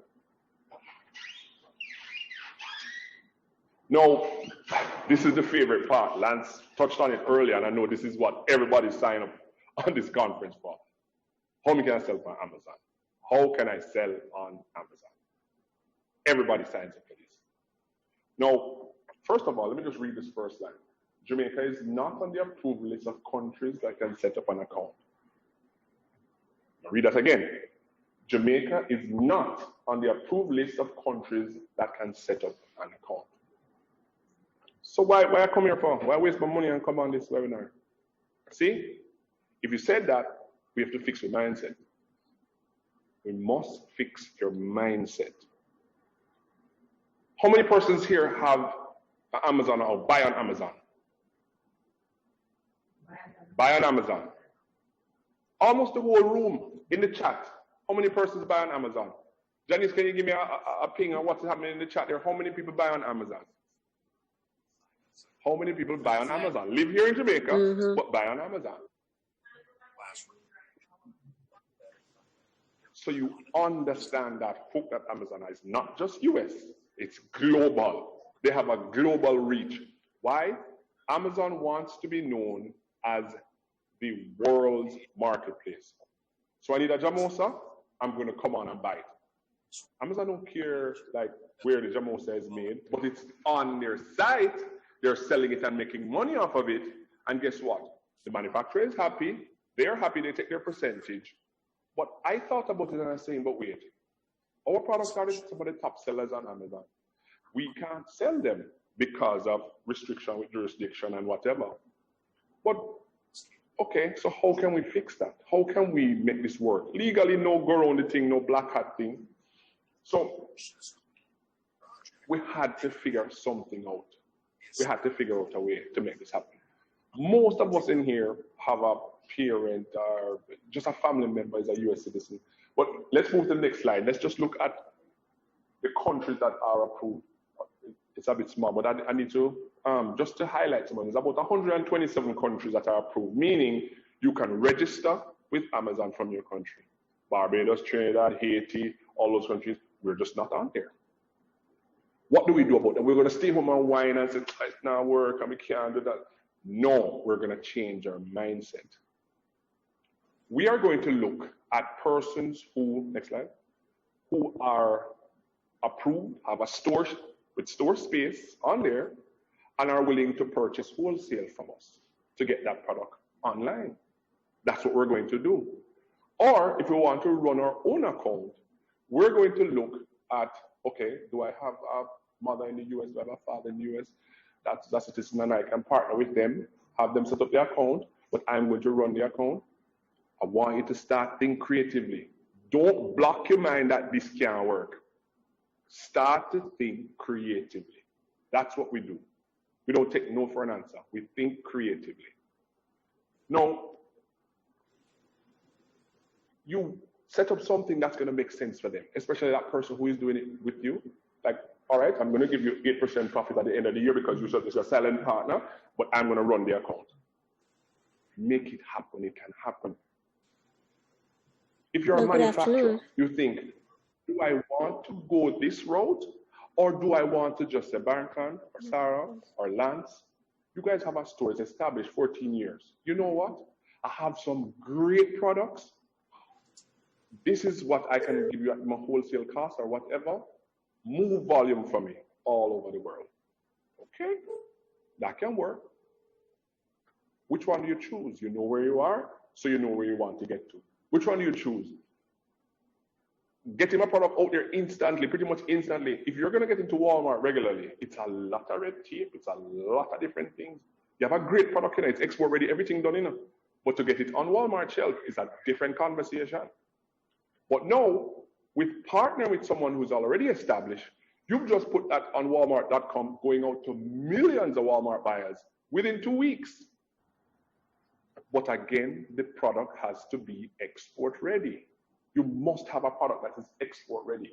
So once you do that, you are now able to leverage this huge marketplace. And that's what we want to do. We have to leverage this huge marketplace with buyers that once they come on the site, and they start to purchase, they just look at the stars, just like how we do. Look at the stars. 4.5 star, great. Take out the wallet, buy. Amazon has the trust of millions of persons.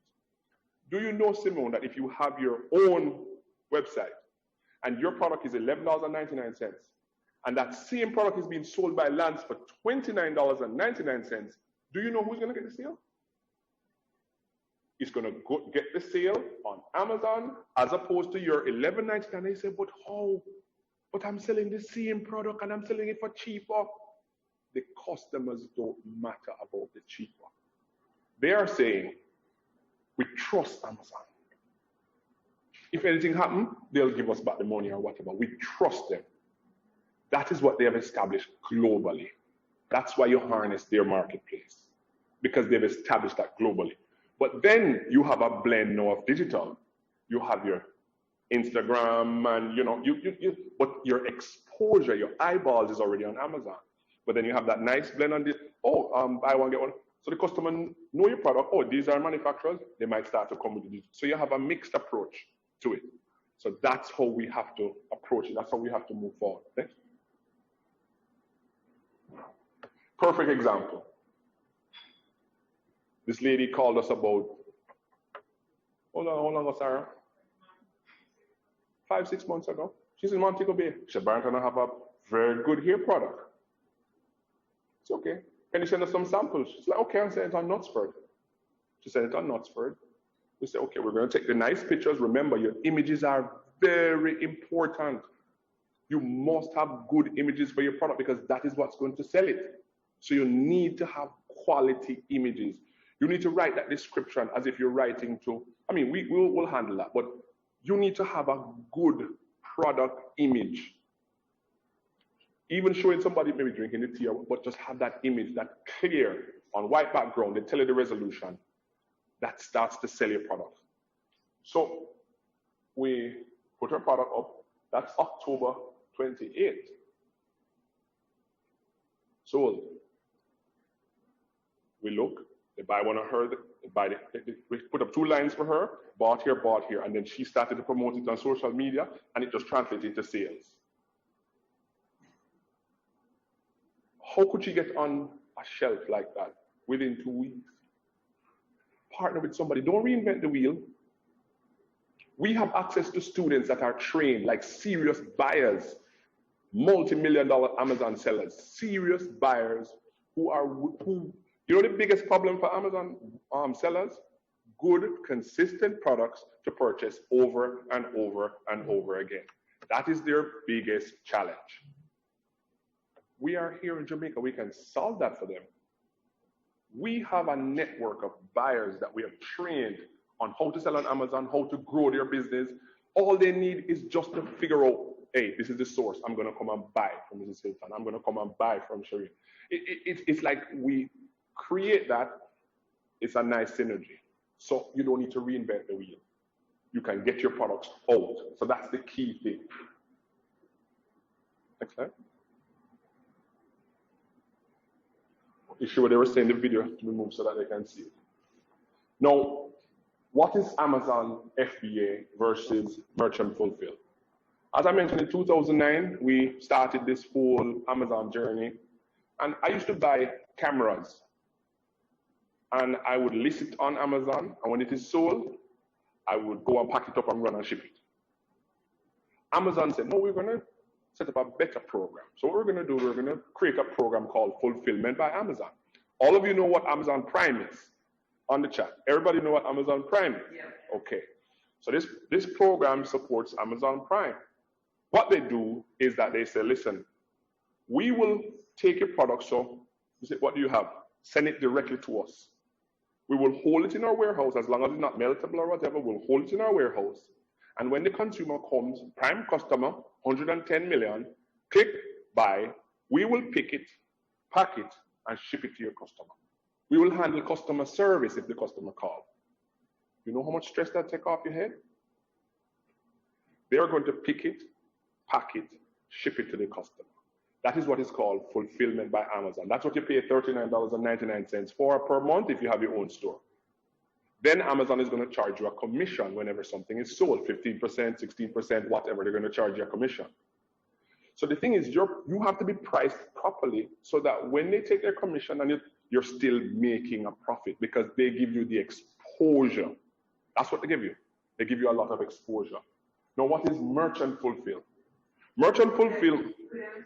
Sure. Do you have to have a certain level of stock to qualify for that? You can start with a dozen. Okay. So the question that was just asked, do you need to have a certain level of stock in order to utilize Amazon's FBA program? And the answer to that is no. If you have a dozen teas or 24 teas, you can test it out. You can start. So you don't have to spend this whole heap of money to test. And you don't want inventory that's going to be sitting there for a long time and then it comes back to you. Now, let me tell you something that I'm excited about for Jamaican manufacturers. It's when you sell to a proven buyer or Amazon store owner. What happened when you put your product on the shelf at the supermarket and then time run out? What happened? This never happens. It don't make any sense to ship it back to Jamaica. So once you send that out, it is gone and that is it. Not that if you have a whole bad batch, they won't call you back and say, hey, this whole batch is bad. But for them to send back the 2 or 3 that's going to be bad to Jamaica, don't make any sense. That's not cost effective. So once you ship your product out, that's it. You're gone. If you're a manufacturer, you get that product out, you get that product out. If you have major issues, obviously they'll talk with you. But if it's a 1, 2, 3 day, that's expected for business. So Amazon will either throw it away or they send it back to the buyer, whoever the store owner is. So that is the fulfillment by Amazon model. You bring your products into Amazon, Amazon hold it, they pick, pack, ship it to the customer. The next model is called merchant fulfill. What is that? That is when you list the product on Amazon. When you make the sale, you have to pack it up and ship it to the customer. 2 models. We use both of them because when it comes like to this month and next month, it's the most amazing time on Amazon because this is when everything sells. Double, triple, 10 times, 20 times. November and December. Why? Thanksgiving, Cyber Monday, Black Friday, all the holiday shopping. It is the most amazing time. Once your products get into Amazon and they receive it, customers come on and they'll buy, ship, buy, ship, buy, ship. Now, you can also, so if you're in Jamaica and you have to ship something, you want to make sure that it makes sense. You're not going to ship 1 box of tea to somebody in Texas. That cannot be cost effective. But if you make a 6-pack or a 12-pack, that can work because now you're charging a bigger price for it and then you can add on your shipping to it. So that can make sense. But if you're going to just ship 1 tea, it's going to be like $1,500 at the post office and it's just not going to make any sense. Now, we're going to talk about logistics a little later, but also what you want to do is to bring your products to a fulfillment center, or as we were talking about, some kind of coordinator where everything goes together and goes to one location. Why is that? You start to sell now. The customer's ordering over and over and over. You don't want to have to ship it from Jamaica to get there again. You want to get it to a centralized location in Miami or New York or California. Then when the customer order, that goes from the location to your customer because it gets there in 3 days. It gets there in 3 days. There's a service at the post office called EMS. It's one of the best services out there. As you mentioned, they're not working anymore. Why?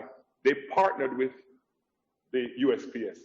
Once your product comes into the US, it goes into the postal service and it gets to the customer just like you ship it from continental US. excellent service, but it's not working anymore. That is something that we have to talk about. That's what we want to lobby about and to get that working. Because if you do that, you can be here and ship anywhere. DHL ships to our customers all over. Sorry. Yeah, you want to say some more about that? Yeah, I have a whole, yeah man. Oh, okay. I have a whole thing on that. That is a brilliant, that's what she was talking about earlier. It's an absolutely brilliant service. And that question was EMS, the shipping at the post office. What is that all about? So we're going to talk about that. Nancy mentioned post office don't do sauces. Good. And you know why they don't do sauces? Because it's breakable. If you're not packaged properly and you send out 24 to Amazon and one bottle is cracked, they toss the whole thing. They're not going to go in there and take out and fix that one and, you know, scrape up the glass and all of that. They're not going to do it. They tell you, you must have proper packaging when you're shipping these items to us, because we're not going to be held accountable unless it's UPS slam it on the ground. We're not going to be held accountable for parts that's damaged at our warehouses. So you need to, so for some persons that might be a deterrent, like, oh man, what do? You go to Walker's Wood or so and you say, how do you ship out your glass stuff? You go to Pick a Pepper, how you get your glass stuff out? There must be a way. They have to figure it out, you know. Once you figure that out, you just replicate that process and you go there. In Jamaica, the culture is you don't share. You don't share. You don't share. You keep to yourself. You don't share. You don't. No, I'm not. Me not tell Simone what me do, because Simone going to take over what me do. We're trying to help you to get out of that culture. Do you know when our business grew, the training company that we have in the US? When we tell everybody what we do. And to us, it was just like the most ridiculous. How do you tell everybody what you do? And then because you are limited by money where you have, time, whatever, so you can only do what you can do. But if others can do the same thing and replicate that, look at that. If you know, I challenge anybody that's on this Zoom or in this live audience I will personally help you, and I'll get Lance's help too. I'll personally help you if you sell Dutch pot online. I'm putting that out there. Janice, hear me. Write it down, you know. What size? Any size. Dutch pot. Let me tell you why I'm so passionate about that. I went down to the craft market. I used to work at Jamaica Private Power, 2013. Power plant, so and so, working at the power. Everybody's like, you're going to leave your work? You know, for picking your wife, you're going to leave your work?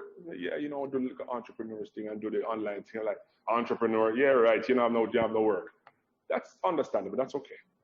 So I went to the craft market and I said, how much is this? The lady has a nice shape of Jamaica, but it folds out into a fruit basket, and when you fold it back up, you can make a nice little cutting board. So she said, well, a 2.5, you know, but I can't get no sale and so on, so on, so on. So you can buy from me. Say, listen, I don't have any money now, but I have my phone. Can I take a couple of pictures? She said, sure, go ahead. So I snapped a couple of pictures. I went home. I listed them on eBay. 2 weeks later, it sold.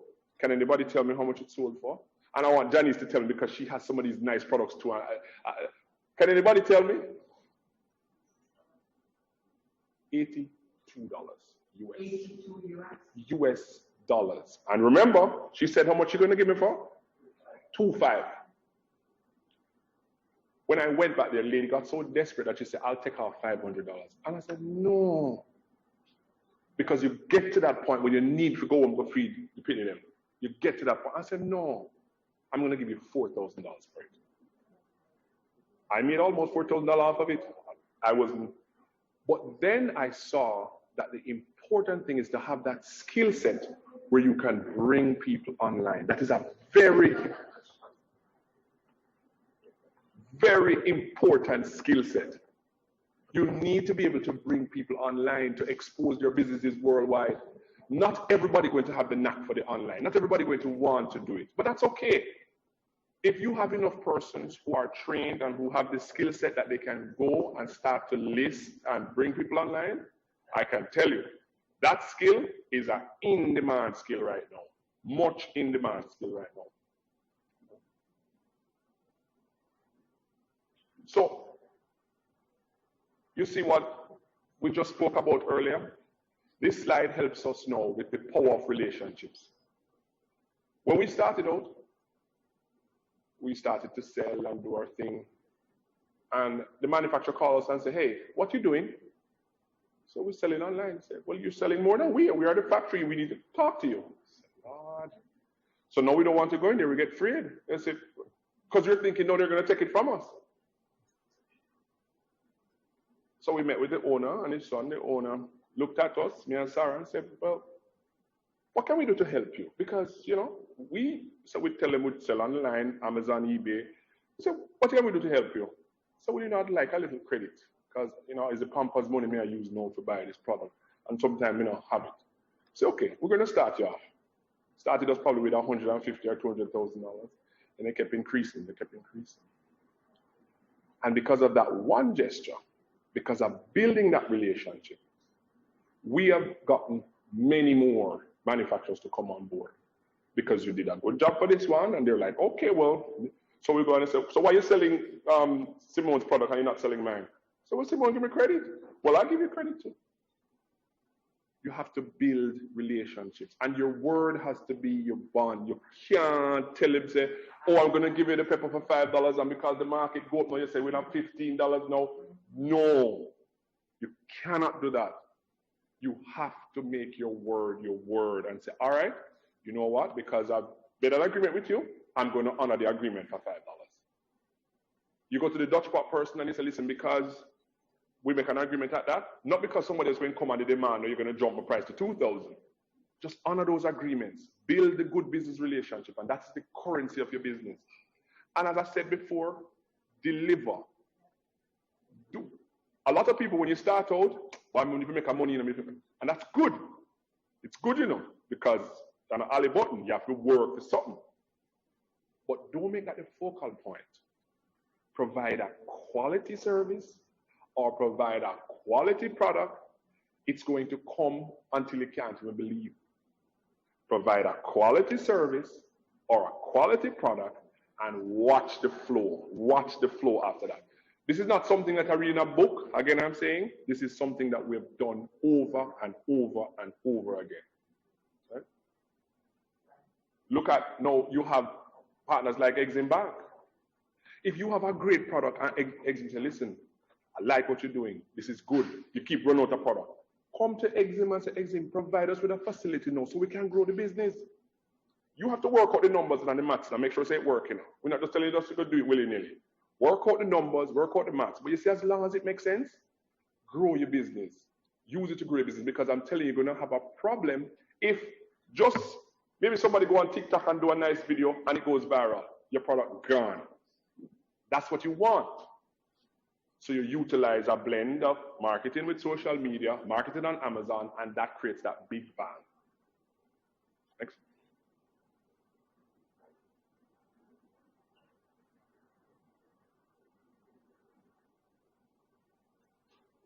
So I mentioned earlier, I'm just going to put a couple products online. Somebody explain to me, I'll take one from the Zoom and I'll take one in-house. Why is coconut milk a product that would do very well in the US or Canada or UK or whatever? Coconut milk. I see your hand going up. Go ahead. Right?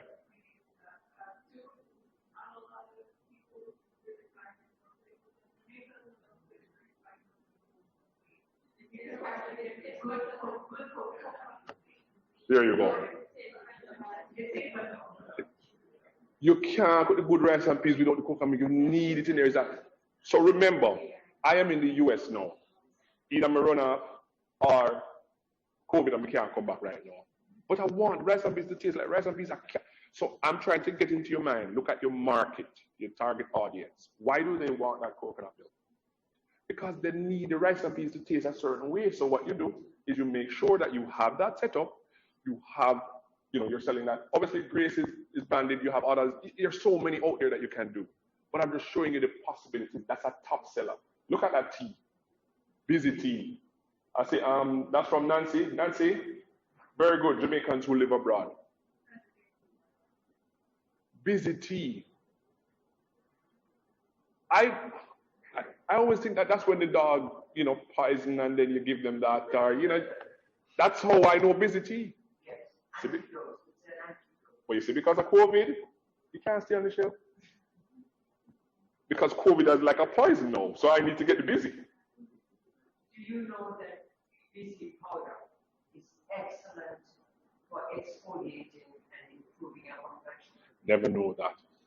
That's why we come to these forums and workshops so we can get ideas.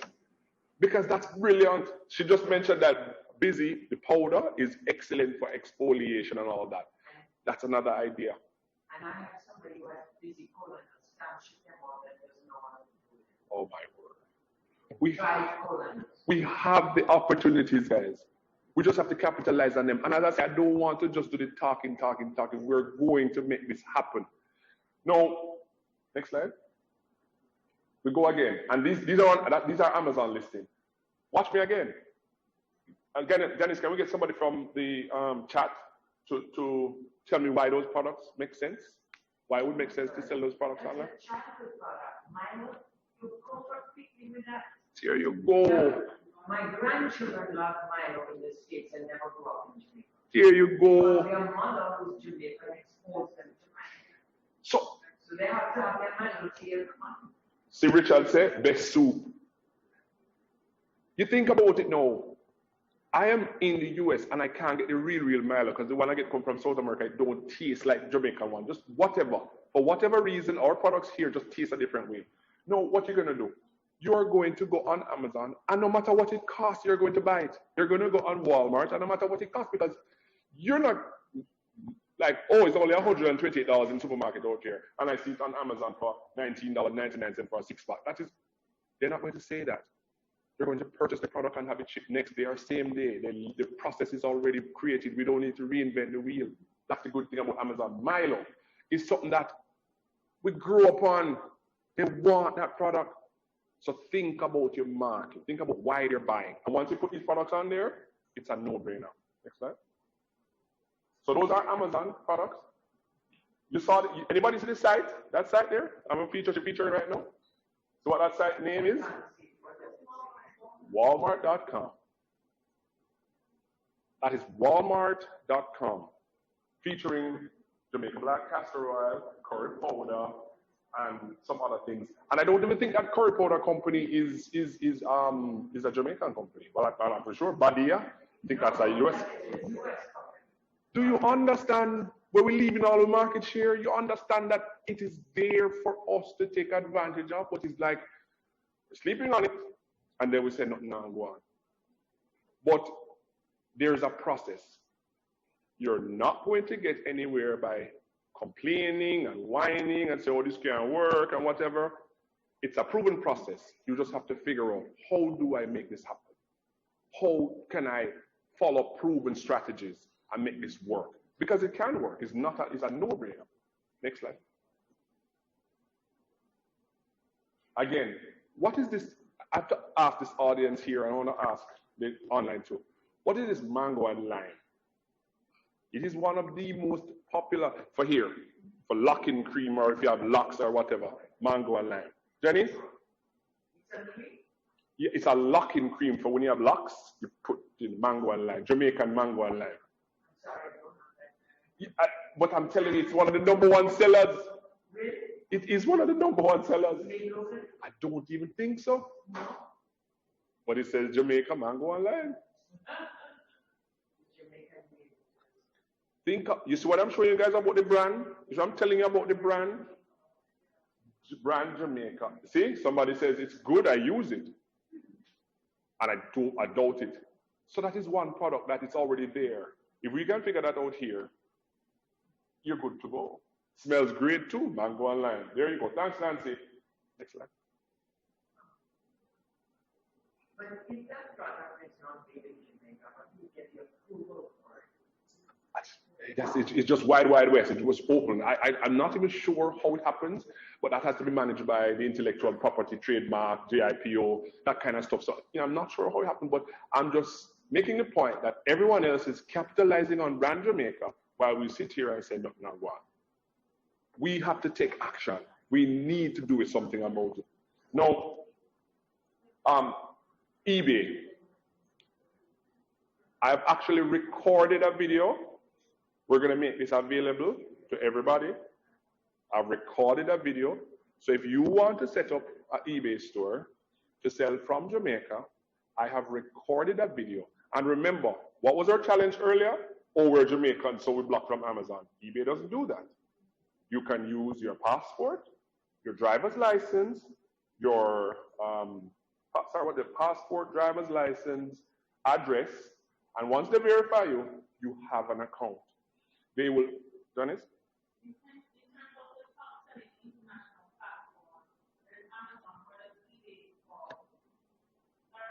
And Walmart coming for them now.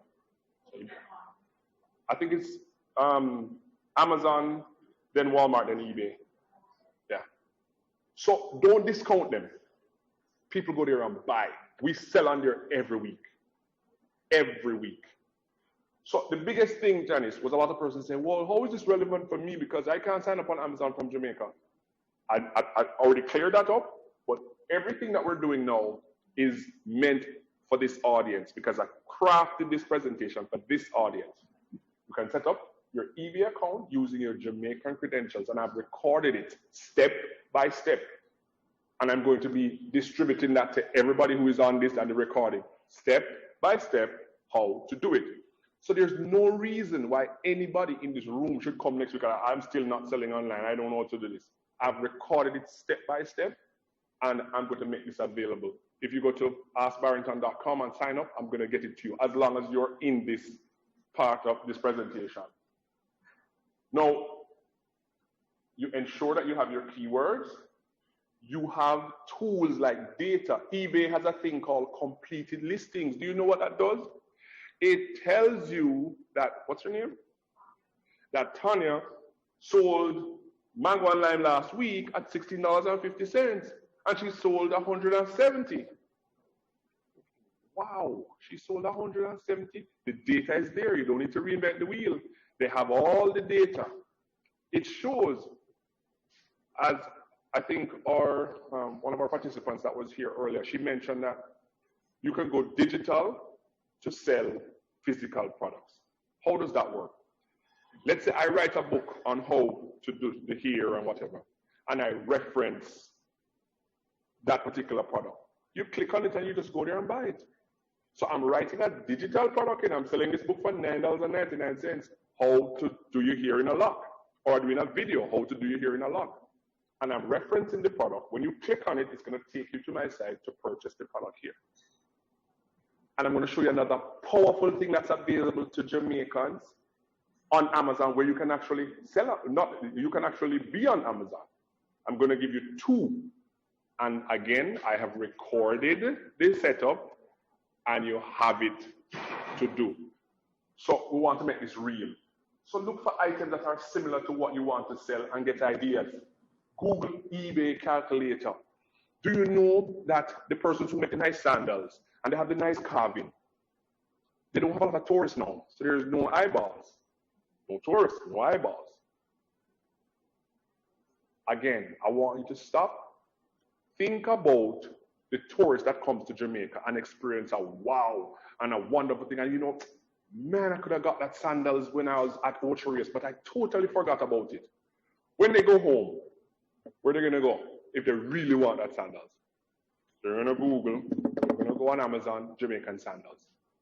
You need to be there to capitalize on that because they already come. Jamaica is like a Guinea. If you taste and buy, they come and they taste Jamaica. They want more. They're going to want to buy something. They saw this nice carving, but you know what? Couldn't fit in my suitcase. Whatever reason, they never buy it at the time. But guess what? When they go home, it's there on eBay. They just purchase and have it shipped to their place. That's what I want you to capitalize on. That's the opportunity I want you to capitalize on. I want you to see it clearly. Next slide.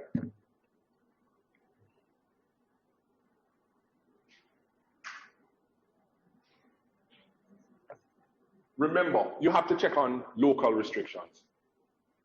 So like pimento, there are certain restrictions which you can implement, or you need to know what the restrictions are. Like certain things with coffee, you have to know what the restrictions are. If you get it roasted, you have to cut certified and all that. You need to get certain things out of the way. So there are certain restrictions, but Bureau of Standard, you have all of the agencies, you can call them and ask them what these things are. See if there are certifications. So like pimento turmeric, some others that needs additional approvals, just there are agencies that can help you with that. And check which product attracts duties in your target market. So if you're selling to London, they don't deal with dairy product and beef and all that. So you have to know that before you ship it out. You need to know all that information before you get it out there, because that is how you're going to be competitive in your audience and competitive in the market. Next. Slide.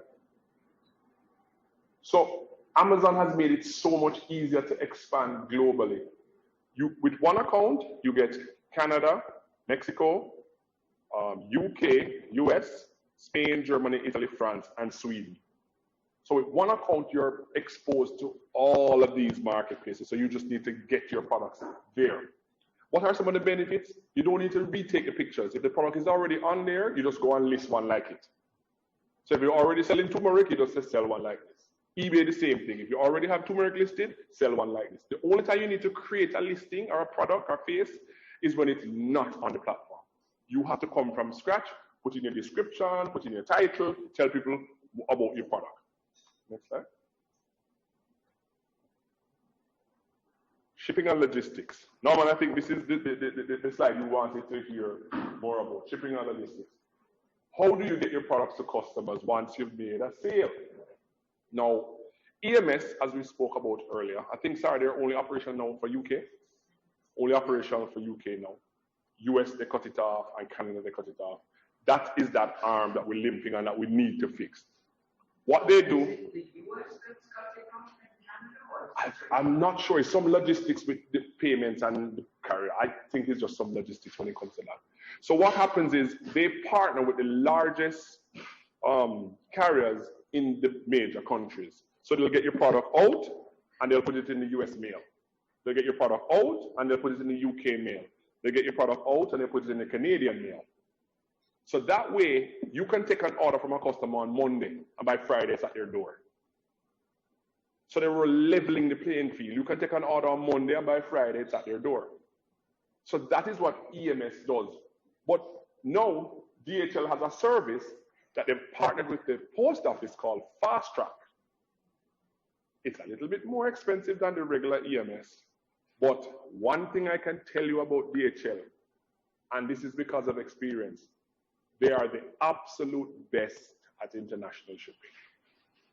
You don't have to worry about customs and whatever. They'll do all of that for you. They are the absolute best at international shipping. And I'm saying that from experience with them over and over. Yeah? did they pull out of the US? They don't operate within the US because I think USPS and FedEx and so have that monopoly, but they can come international in or international out. They don't do domestic. Yes, Janet? Are there any concerns or challenges we should be aware of in terms of selling to the EU in light of GDPR? Brexit? I think that must be Brexit. Some of them used to be still coming to life, but they're wearing. Yes, I'm sorry, I was mentioning. Yeah, a lot of it is just coming into effect for January 1st. So I'm just getting bits and pieces of it, but it's something to do research to see what restrictions there's a last time crossing the EU. All right, you know why that's a good point. So Sarah just mentioned that there are some restrictions it's coming into effect January 1st regarding where you can sell what. But guess what? Do you know how many years now have they been trying to do the Brexit? Maybe anybody know how many years? 2-3 years they've been trying to do the Brexit. Now, at the point that they announced that Brexit was going to happen, we asked the same question. So it's a great question.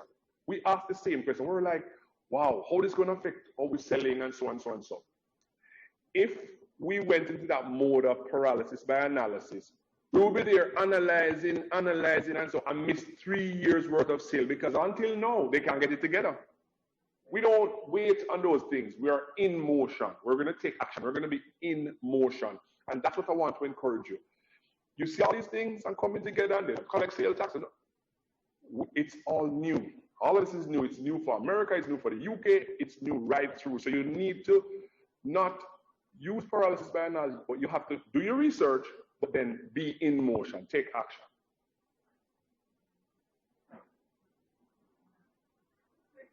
Fast track. Somebody just mentioned fast track. Yeah. What happens when the products are gated on Amazon Mm-hmm. and you're not allowed to sell it? If your product is gated, excellent question. So she's asking what happened if your product is gated. Gated means, and it's a filter. Amazon is saying, I want to know from Mrs. Hilton, who is going to be selling your product? Is it Barrington? Is it Norma? Is it Janice? You need to give us a go-ahead that, yes, I have sold to him, he's a reseller of mine, and he will be reselling my products on your platform. Because persons will just do a lot of counterfeit, and they'll do a lot of different things, and Amazon is fanatic about the customer experience. They don't want the person to say, well, you know, I bought this and I get something else. They're very fanatic about protecting that customer experience. So Amazon is saying, we need to know who you're buying from. And what it does, it protects those who are good actors from the bad actors. Because I tell you, people come with a lot of counterfeit product. My daughter, I think one time Sarah bought some doll, the Elsa dolls. And you come Elsa doll and the hair all messed up and so on. So it's not, you have counterfeit people out there. So you must see that Amazon this is a protection, because guess what? The person who doesn't really want to do just for counterfeit, they're going to stop. But the real person is going to say, okay, can I get the approval to sell your teas? Okay. Amazon, here's the approval. We bought from her. Here are the invoices on our letterhead. We're good to go. And then they will give you approval. So it's really something about just protecting the integrity of the marketplace from persons who just want to sell counterfeit items and grab our money and run off. So Amazon gates or blocks certain products until you can get approval from the manufacturer. That is what they do. Now, as somebody mentioned, DHL Fast Track is one of the best options available out there now. So listen, that EMS is not working, we can't stop selling. We have to continue. We know maybe if we tweak the price a little bit because Fast Track is going to be a little bit more, but we have to figure it out. There's also airport cargo with Amerijet. You can consolidate and send it out. That's another option, but you have to go research it because I don't know all of the different options and how much it costs. But when it gets into the US, you have to get a broker to clear it, and it can be done, but you need to figure it out. What's the weight for 50 kg, 70 kg? You have to figure out how to get it out. But the key thing is, don't stop.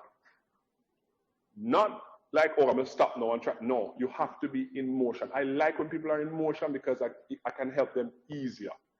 But when you're just like, well, this really can't work, and so on, so on, so that negative mindset, you kind of try to separate yourself from that. Because I went through, I had all the challenges, but you get to a point where you can figure it out.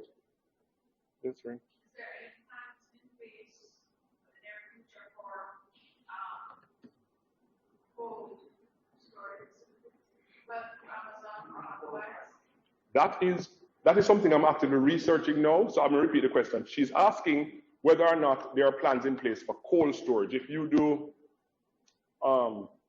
frozen patties, samosas, is there, you know, cold storage space? I'm actually researching that right now, and I have a business, you know, someone who is interested in having that facility, and they're actively looking at it right now. Because what would you like to see on Amazon if you are in Florida or New York and it's cold and you really can't get out and you're able to buy a dozen juicy beef patties? You want it to taste like Jamaica. You just want to warm it up. You want it to taste like when you're in Jamaica. There you go. So you'd have to have a facility locally there to make that happen and then sell it from there. But it's just the experience of the customer. And now being locked in, everybody wants to get that. So that's the key. So there are fulfillment centers. I like that Raquel mentioned that. There are fulfillment centers. In the US, there's one called Deliver. I'm going to talk about it. But Raquel mentioned, are there any fulfillment centers? Fulfillment centers are where you send out the bulk of your products to a location to hold. When you make the sale, ship it out. Ship it out. The beautiful thing about a fulfillment center is that you're now not restricted to one marketplace. So now you send out to your fulfillment center and you get an order on eBay, you fill that. You get an order on Etsy, you fill that. You get an order on Walmart, you get an order on Amazon, you fill. But with Amazon, hey, I only fill Amazon customers. I don't fill Walmart orders. But if you have a fulfillment, Deliver, Deliver, Deliver is the fulfillment center that we use. And they're very good. We send to them and they hold our products. Once we make a sale, they have an automated process to pick out, pack, and ship it to the customer for us. This is it, next year, next mango season, I got in trouble this mango season because I couldn't even get one mango to a friend of mine in Marietta, and she was livid. She said, I don't get out. I'm going to a mango meeting Tuesday. Okay. For the next season. Okay. It's going to be in the next season. We'll be in touch. We'll be in touch. But the thing is, as she mentioned earlier, do you know, I said Bami on Amazon. Bami. Do you know, I see Bami on there? The small round ones, do you know the Bami that I go crazy over? The flat ones like wafer, and you just roll up your egg in there, you roll up your pear. Nobody makes them. Cherry Bami. But then she's not even approved. She's not FDA approved. And it's not hard. I can tell you, this person I brought online, she went on the FDA and she got her hair products approved by the FDA. She did it by herself. To a lot of persons, that's a daunting task. Oh Lord, I have to get FDA approval. You know, but I'm just sell at the local pharmacy. If you don't know how to do it, contact someone who knows how to do it.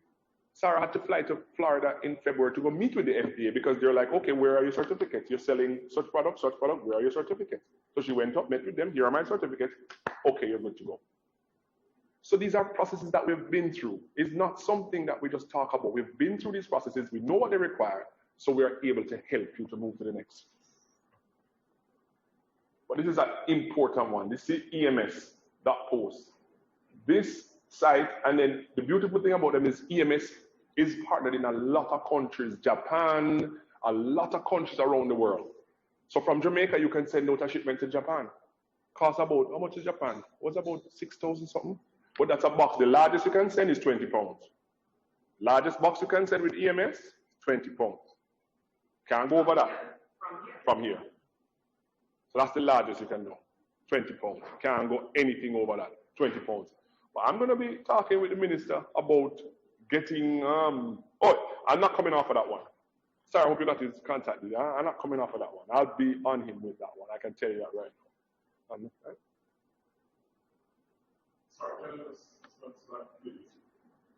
You can work on. And I can make the deck available. Will you make this available? Yes. Yes, I can make it available. Mm-hmm. So remember, when you're selling online, you must price properly. You have to price properly. And being a manufacturer, you might see you sell your teas for like $1.30 and you say, oh, but how are you selling that for $9? Because he has to factor in shipping, he has to factor in Amazon fees and everything. So all that middle get eat out, but there's going to be a little something left for him at the end. So you have to factor that in. So example, one box of tea, $1.30. Shipping by DHL is $1.50. So you see how that's crazy? I'm paying more to ship than to buy the product. But guess what? That product is selling for $9.99. My labeling fees, listing fees, Amazon fees is $4.20. So I leave with $2.99. I'm just breaking down a product for you so you can kind of understand how it works, why all the different pricing, why when you sell it for this, you're saying, oh, they're selling it for so high. And because all of that has to be factored in, Amazon shipping, all the fees, labeling, all that has to be factored in before it gets there. Next slide. And there must be a fee with the fulfillment center. Yes, so that $4,020 covers them picking, packing, shipping out to the customer. So that's the shipping cost, everything.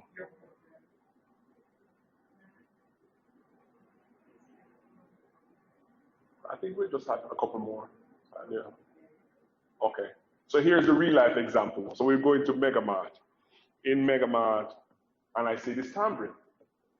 And it says coffee flavored tambourine. And I'm thinking, wow, I sell a lot of coffee. So coffee flavored tambourine. So we add it to our listings. People start buy the dozen. They buy by the dozen. They don't want one, buy the dozen.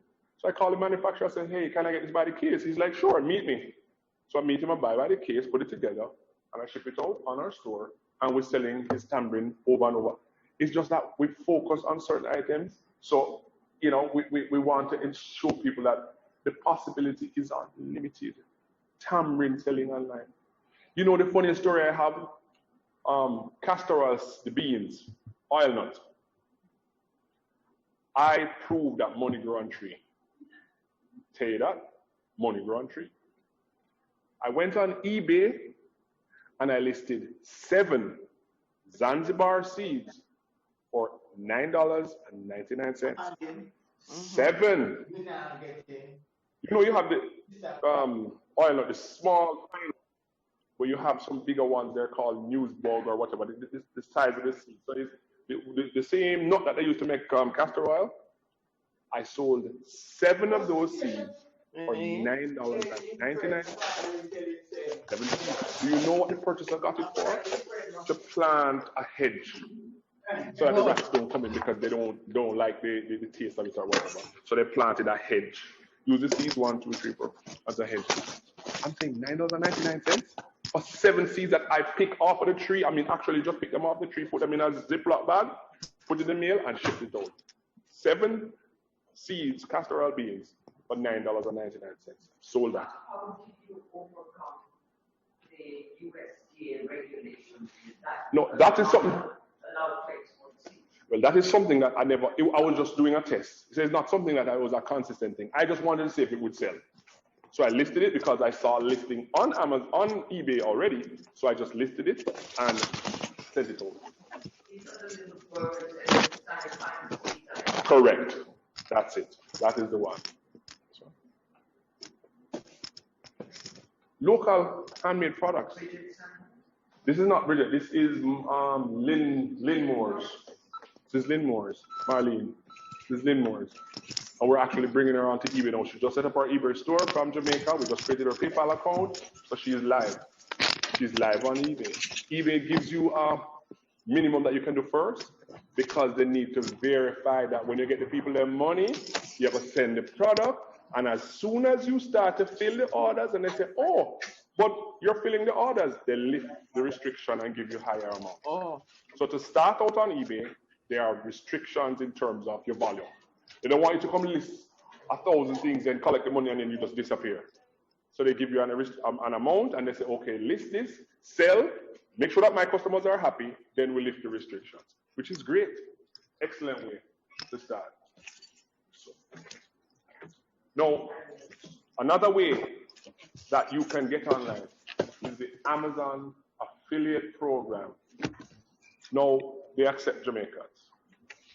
Remember, what's her name from Brunson was talking about digital presence?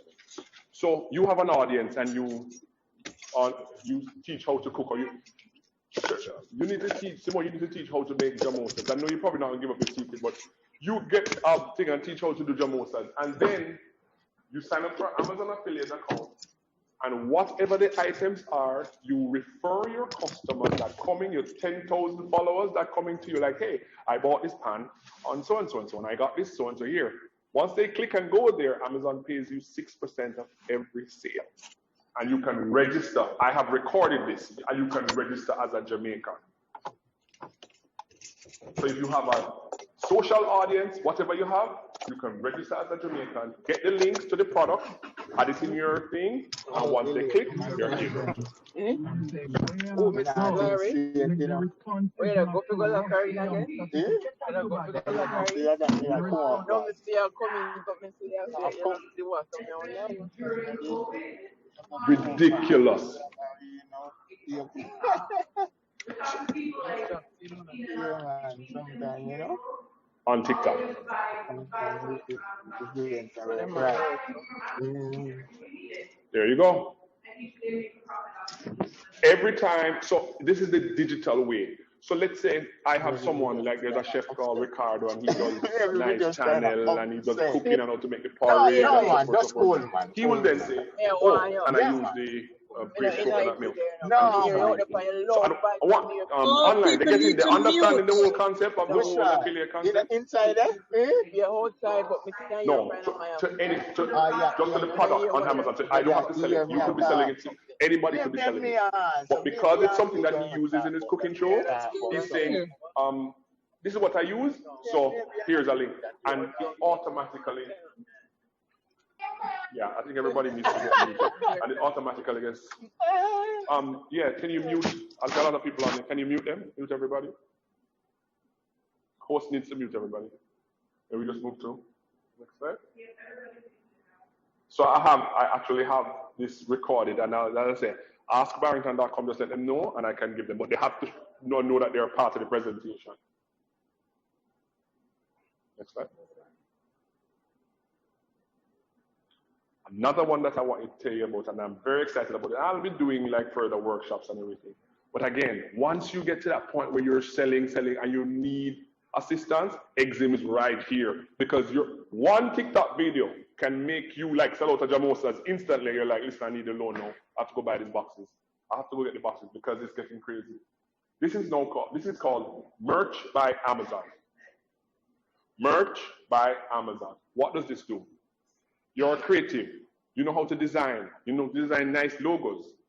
Amazon says, listen, you can register from Jamaica. And listen what I'm going to do for you again. Your logo, we will put it on the hat or the shirt or the hoodie or the pants or the whatever. You don't need to do nothing. All you have to do is give us your unique designs. You can have Jamaican sayings out there. You can have whatever it is, and this is something that you can do from Jamaica. No restrictions. This is something that can be done from Jamaica. They need driver's license or passport, your ID, and your where you live and so forth. Once they, check you out, you're good to go. So Merch by Amazon. You upload a design, Amazon approves the design, and they're saying, okay, we're going to put this on a hat, on a shirt, on a hoodie, on whatever. Amazon customers come, they buy. Now to give you a story, Amazon pays you royalties once it's sold. So you have to set up your bank account? Correct. They pay you. It has to be a US account. Yeah, but what happens is, because this is a local one, Amazon can either pay you with gift cards or they have another way that they can pay you. So there's two ways, and we can, expand on that later. But the beautiful thing about this is you have 100 million people who are looking for shirts and so on, some catchy things. You upload a nice little logo, a nice design, or nice saying. Amazon, one lady, I'll give you an example. One lady did $60,000 selling t-shirts on the Eclipse. Did she print a t-shirt? No. She was the first to upload the whole Eclipse logo with whatever, and she did $60,000 that weekend selling t-shirts. Black t-shirt with the logo of the Eclipse. Can you imagine that? The solar eclipse, yeah. And I'm just saying this to say the opportunities are endless. This is the digital space. You can go on Merch by Amazon, or you can go on Amazon affiliates. Now, if you want to get a US bank account, this is recorded as well. So all the recorded ones will see me go. If you want to get a US bank account, I think they give you an account with Bank of America. But remember, this account is only to receive money. You cannot go to the bank and go put money in there yourself. This account is for you selling on a marketplace, Amazon Handmade, Amazon Merch, Amazon, you can, correct. This is only to receive, so they know this is a marketplace. That means you're selling. That means you're doing something. They will only receive money from the marketplace, the eBay, the Amazon, the Etsy, the wherever. So it's only to receive money. I've a recording one. It's getausbankaccount.com. This company will send your money to Scotia. JMMB, wherever.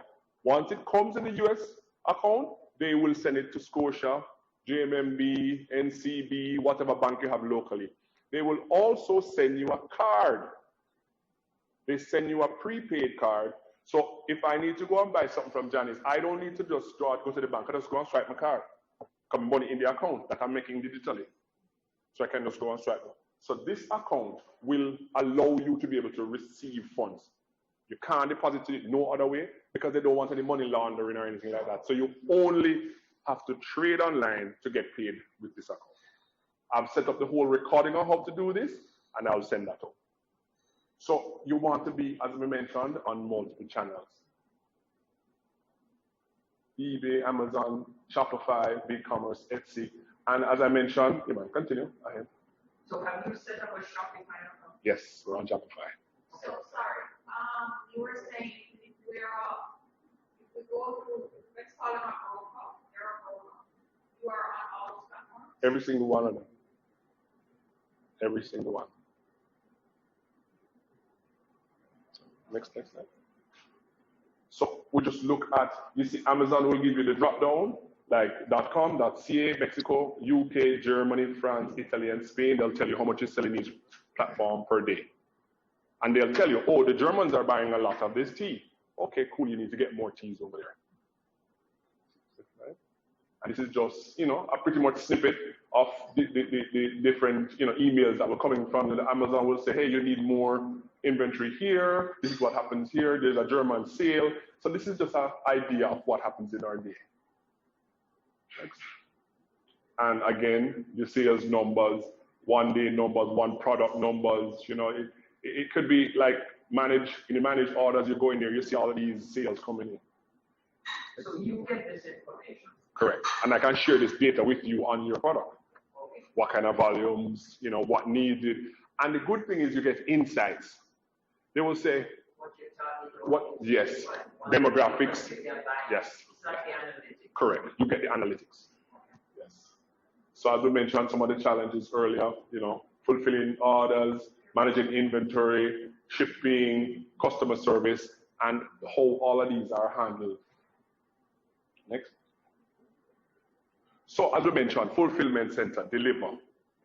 You get your products here and you ship them out bulk, 200, 300, 500. They hold it, but they process all the marketplaces. You don't have to, they'll process. They'll link you with other marketplaces and then you can process. And marketplaces are coming up every other month. Like there's one called Wish. I did not know how big Wish was until I saw them on the Lakers jersey. And when I saw them on the Lakers jersey, I started to take it serious because I was saying, hold on. Wish, what is that? It's a marketplace that is just huge and it's just coming up. It's huge. Fashion, this, that, all the little jewelry, fashion stuff, they are big. And when I started to take them serious, they sponsored the Los Angeles Lakers basketball club. So I'm like, okay, well, you guys are doing something. But what Deliver does is they partner with all of these different places and they offer 2-day shipping. 2-day shipping. That's the game changer. 2-day shipping. So you go on my Wish site and you say, I have a product for 2 days, you're going to buy it. But even if the price is more expensive because you're getting 2-day shipping. Are they based in Miami? They have warehouses all over the US. So they'll tell you where they want it. So they say, send us some to Georgia, send some to Miami, send some to Los Angeles, send some over here. Because again, they're using the data to tell you where the customers are buying from. So they're telling you where to send it. So a lot of this is data driven. So you send the products to them and they upload to the different sites? No, what I will do is because I'm on Amazon and so, they will take my feed from Amazon, like all the products that I have, all the products I have on eBay, all the products I have on Walmart, and as soon as a sale is made, they automatically ship it out for me and upload it like it. One central location. Yes, I have one central location that I put everything in. And we're going to look at that in the next slide.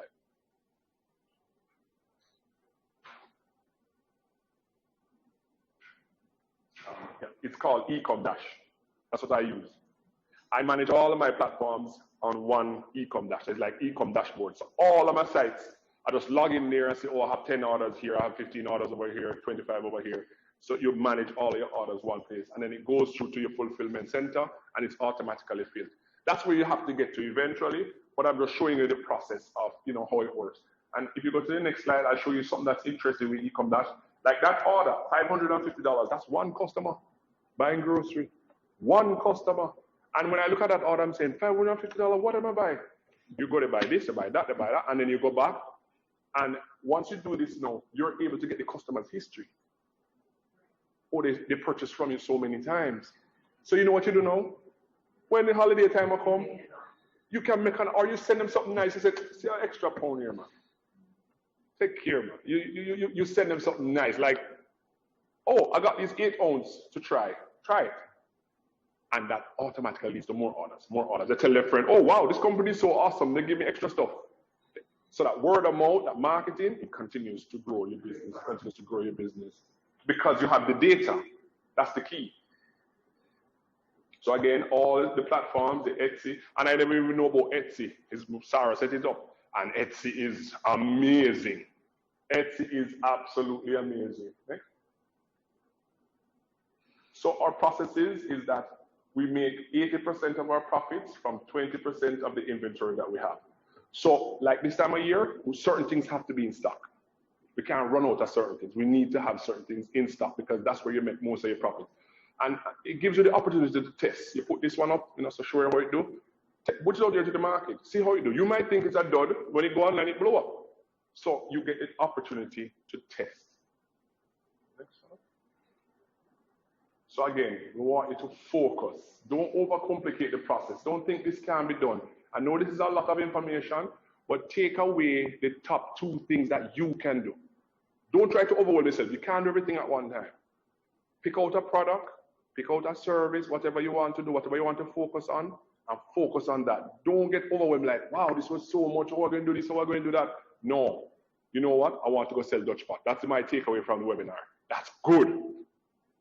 Or you know what? I want to go find a great person who is making this particular, or what, spice, piment, or whatever, and I'm going to sell their product. Don't overcomplicate it. Just get one thing, make it happen, move to the next one. One thing, make it happen, move to the next one. Next. So the question for manufacturers and individuals, am I going to set up a store or am I going to partner with a seller? For individuals, what product should I list first? What are my costs of doing business and what are my best shipping or storage options? This is the key thing you want to take away from it. Where am I going? What do I want to do? So this is the key thing you want to take away from it. Somebody in the waiting room. Action steps. Pick up products, and I say Raquel Brown. I think that's Ari Rock. Yeah, Raquel. I mean, we talk all the time about different things that we're doing, and it's Raquel. I hope you're on Walmart. You know, I hope you're on Walmart, because if you're not on Walmart, you need to get on Walmart. I'm calling you. Pick a product to start selling. Check your export readiness. Don't overcomplicate the process. Paralysis by analysis. Utilize the support provided by each service provider and ask questions. That's one of the biggest things. We have a provider, for example, that is a big manufacturer and shipping out, and we're going to kill ourselves to go buy the product to go send at the post office. You don't have to do that. You ask them, do you ship to Miami already?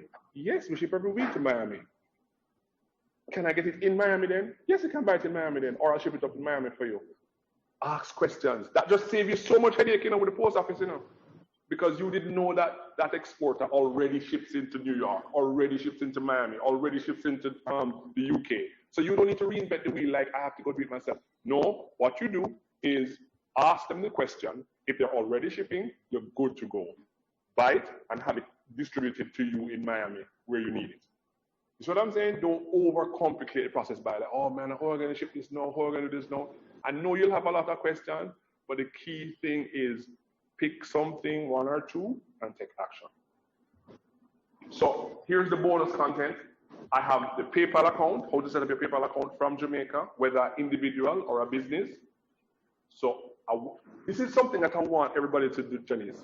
I want them, because you are now leaving this webinar with actionable content and the ability to set up an online store. You're leaving this webinar. See, when we come to this webinar, you see Exim sponsors this webinar. We want when you come to these webinars, you're leaving better than you came. And with this information, you have now been granted these digital assets that you can go set up and you can go start make money right away. You can use these digital assets to make back the cost of coming here. And that is what I want you to do. So we have recorded videos on how to set up a PayPal account from Jamaica, PayPal, how to connect it to your debit card, your Visa debit from NCB, your Visa debit from FCIB, your Visa debit from Scotia, your Visa debit from First Global, wherever. You can connect it to your PayPal account. So when you go on a marketplace like eBay, they're going to ask you, where will send the money? Here's my PayPal. They'll send it to PayPal, and you will have that in your PayPal account. PayPal account is in the States, right? Well, yeah, PayPal account is in the States. No, sorry, go back one. Who? PayPal. PayPal owns Zoom. PayPal owns Zoom. Yeah. So Amazon Associates, which is the affiliate account, we have recorded how to set that up. So you're not walking away from the webinar like, yeah, that sounds good enough, but how I do it? We've recorded that. It's in a membership area that you will be able to get. Again, you go to askbarrington.com, sign up there, and I'll make sure that you get it once you are a participant in this webinar. Set up a US bank account for multiple to be paid by marketplaces, and how to set up an eBay account from Jamaica. Remember, when you set up an eBay account from Jamaica, you can start selling, and as soon as you're verified, which is about 48 hours, you can start selling in 48 hours. So, Janice, I wanted to make it as actionable as possible, so I recorded all of these videos. Because we're not giving any fluff. This is what we do for a living. We have trained students that have done millions of dollars online. You know, when the guy started out, he said he was dumpster diving. I don't even know what that means. He would go to the dumpsters and just take out stuff, and that's how he existed. And he's now a multi-million-dollar seller on Amazon because of what me and Lance taught him. He's forever grateful. And he's not rocket. We just showed him, okay, this is how this clicked. And it clicked to him. It made sense. And he got aggressive on it. That can be possible for everybody from here. So our final slide now is we have, let me see. Wow. About 10 minutes or 15 minutes for Q&A. So let's rock and roll. I'm going to go through the questions that are listed. Mm-hmm. Is it possible for you to set up a fulfillment center in Jamaica City have a relationship with Amazon? That's a great question, you know, and as mentioned, yeah, they're asking if it's possible to set up a fulfillment center for Amazon in Jamaica. And you see, Amazon will look at their business. I think we are third-party sellers on Amazon. We don't work for Amazon. We don't work for Amazon. So let's just clarify that. We're third-party sellers on their marketplace. They look at performance and they'll give you certain perks. So, oh, you're doing well? Here. Oh, you're doing well? Here. So we have certain perks like that. That's just the reason. So there's no way we can, what we can do is if we start to push digital products, digital, you know, things, and they're starting to see volume coming from Jamaica, I'm sure they're already on top of that, meaning Jamaica buys a lot. Regular, just buying on Amazon. Jamaica buys a whole lot. And they like to see that, and they'll capitalize on it like, oh, let's also come put a fulfillment center in Jamaica that does the Caribbean. So, you know what was funny? I was coming on a flight, and I saw Amazon, a guy sitting next to me, and I'm like, so where are you heading? He said, I work with Amazon, and I'm heading to Mandeville. I live in Mandeville. And then we started to talk. He's like, our call center is down here. Coming to the train. Yeah. So when we call for support, if somebody up at UA answer us. So what? So again, we don't dictate that process. We can, you know, put it to them or so, but we don't dictate that process. And again, that's a good, you know, thing, a good setting that we could probably, you know, put to them and say, and then we'll see how it works from there. All right, next question. I think you answered. Are there any fulfillment centers you can recommend in the US just to Deliver. DELIVERR.com. deliver, and they have fulfillment centers spread out across the US, which is great. So it's all across the US. So it's not only one, you get about 16, 17, so they'll tell you where they want it. All right. Is there an extra cost to hold your product at fulfillment centers? Yes, you're going to be charged storage until your product sells, but it's minuscule. Depends on the space that you take up. Not a lot of money. Correct. So when they're going to dispatch it, they're going to charge you to ship it to the customer. But what happens is, like Chairman said earlier, they partner with the FedEx, and Deliver is Walmart's authorized fulfillment center. They said they had to go through a lot of hoops to be able to provide service for Walmart. So that's the level that they're on. It's not a local boy fulfillment center. They're partnered with Walmart. The thing is, they can go to the carrier and say, I'm sending you 1 million products today. I will $4 per. What do you think the carrier is going to say? Yes, we need to get to that level where we're saying, we're bringing this amount to FedEx. This is what we want to do. And I think the chairman has started that conversation. If we want to participate in Amazon brand registry as a Jamaican operating an Amazon store, which trademark platform? They have to go to USPTO. It's $800. You use a lawyer to get the brand done. USPTO. If you do JIPO, it's not recognized on Amazon platform. They need you to go to USPTO and have your brand registered North America. So hold on, does it cover all the states? All this, it covers all the states, and it covers North America, Canada, and the US, all states. No, you can, the one what you did for $800, registered it nationwide, plus USPTO, USPTO. So you want to get, so when your brand is registered on Amazon, you decide who sells it. Nobody can just go in the supermarket and buy it and list it and sell it. You decide, okay, I want Simone. Yeah. You decide who sells it. Question from Raquel Brown. Are there any techniques you can share on how I can increase my sales on my EU platform? Well, first, you can add coupons to your listing, Raquel. You can buy advertising. Amazon is pushing that now. And here, Sarah, just give the goal here. This is the goal, and I'm going to tell you why this is the goal. You need to put your search term in the target of your audience. So a German is not going to go on and search for COFFEE. They don't spell it like that. KAFFE. That is a huge thing. There's this guy with this big coffee company, and he couldn't sell in UK, and we were like, why you can't sell in the UK? And Sarah told him what to do, to change his search terms to the target language, and he did $1 million. All right. Question from Shannon. Is helium-10 essential for product research? It's excellent for product research. It's not essential. I use it. We buy it for the whole year because we want the data. Helium-10 will tell me how much curry powder sells for the whole month. They will tell me how much Jamosa sells for the whole month. Who's selling it? What price is selling it at?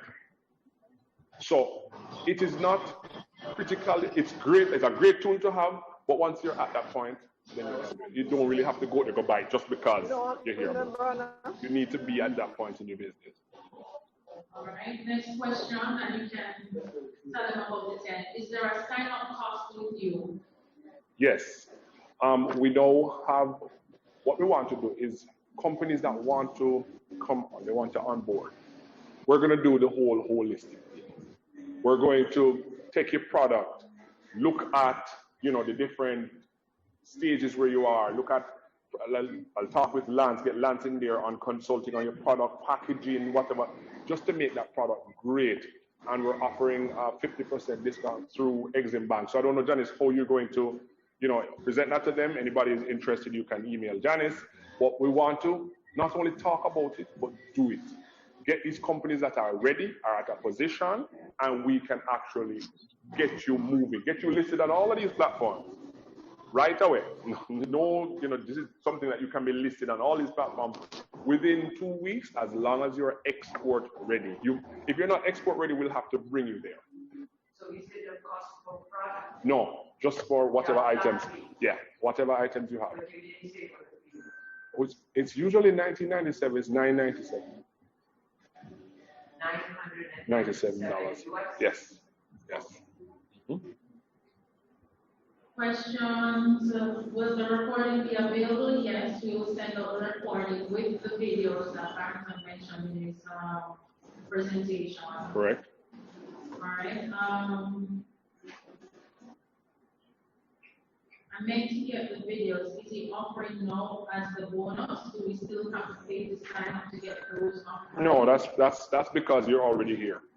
All right. So once you've registered for the webinar and have been a part of the webinar, then you automatically Qualify for those. Qualify. Right. Additional to that, for all those who registered for the webinar and have attended, also receives 30% discount from digital global marketing for website services. So if you want to create a new website, host your website, and for social media management. So we'll send out a coupon on that as well. Perfect. All right, I'm not seeing any more questions. If you have any more questions, please ask now. Or send an email. Or send an email. Send an email. Thank you so much for being here. Thank you so much, Zoom World, and all that are in attendance. Truly appreciate your time. And the important thing I want to leave you with is take action. All this don't make no sense. Up here talking for 2 hours makes no sense unless you do something about it. So please, take action. Christine Wong had to share this. This is the most useful webinar I have ever participated in. Thank you, Exim, Jambro, J. Thank you, Christine. We're glad to hear that. Thank you so much, Christine. Good about Barrington is that it's very hands-on. Yes. A lot of the webinars I've been on WhatsApp, they're so high in the sky. You just get overwhelmed and you don't want to do it. No. And the feedback that we get makes it better the next time, better the next time, better the next time. So we're always going to look at how can we move you from here to here quickly? How we can make that happen. So I'm so happy that you guys come now. Have a nice to head back down to Mandeville. Can I ask you one more question? Sure. Do you use a professional photographer Yes. to take your pictures? Extremely important. Yes. Professional photographer, whatever it costs, we're going to do it. Yeah. Because it's worth it. Because when those images come up and people are like, just like with National, I told them, hey, I need your images to be wow. And then professional, they did it. Thank you very much. I appreciate it. Hello, everyone. My name is Tanya Barnes. I'm the Customer Service Ambassador here at Exim Bank, and I would like to say thank you to our participants, both our live audience and in Zoom land. Thank you for being with us today. We would like to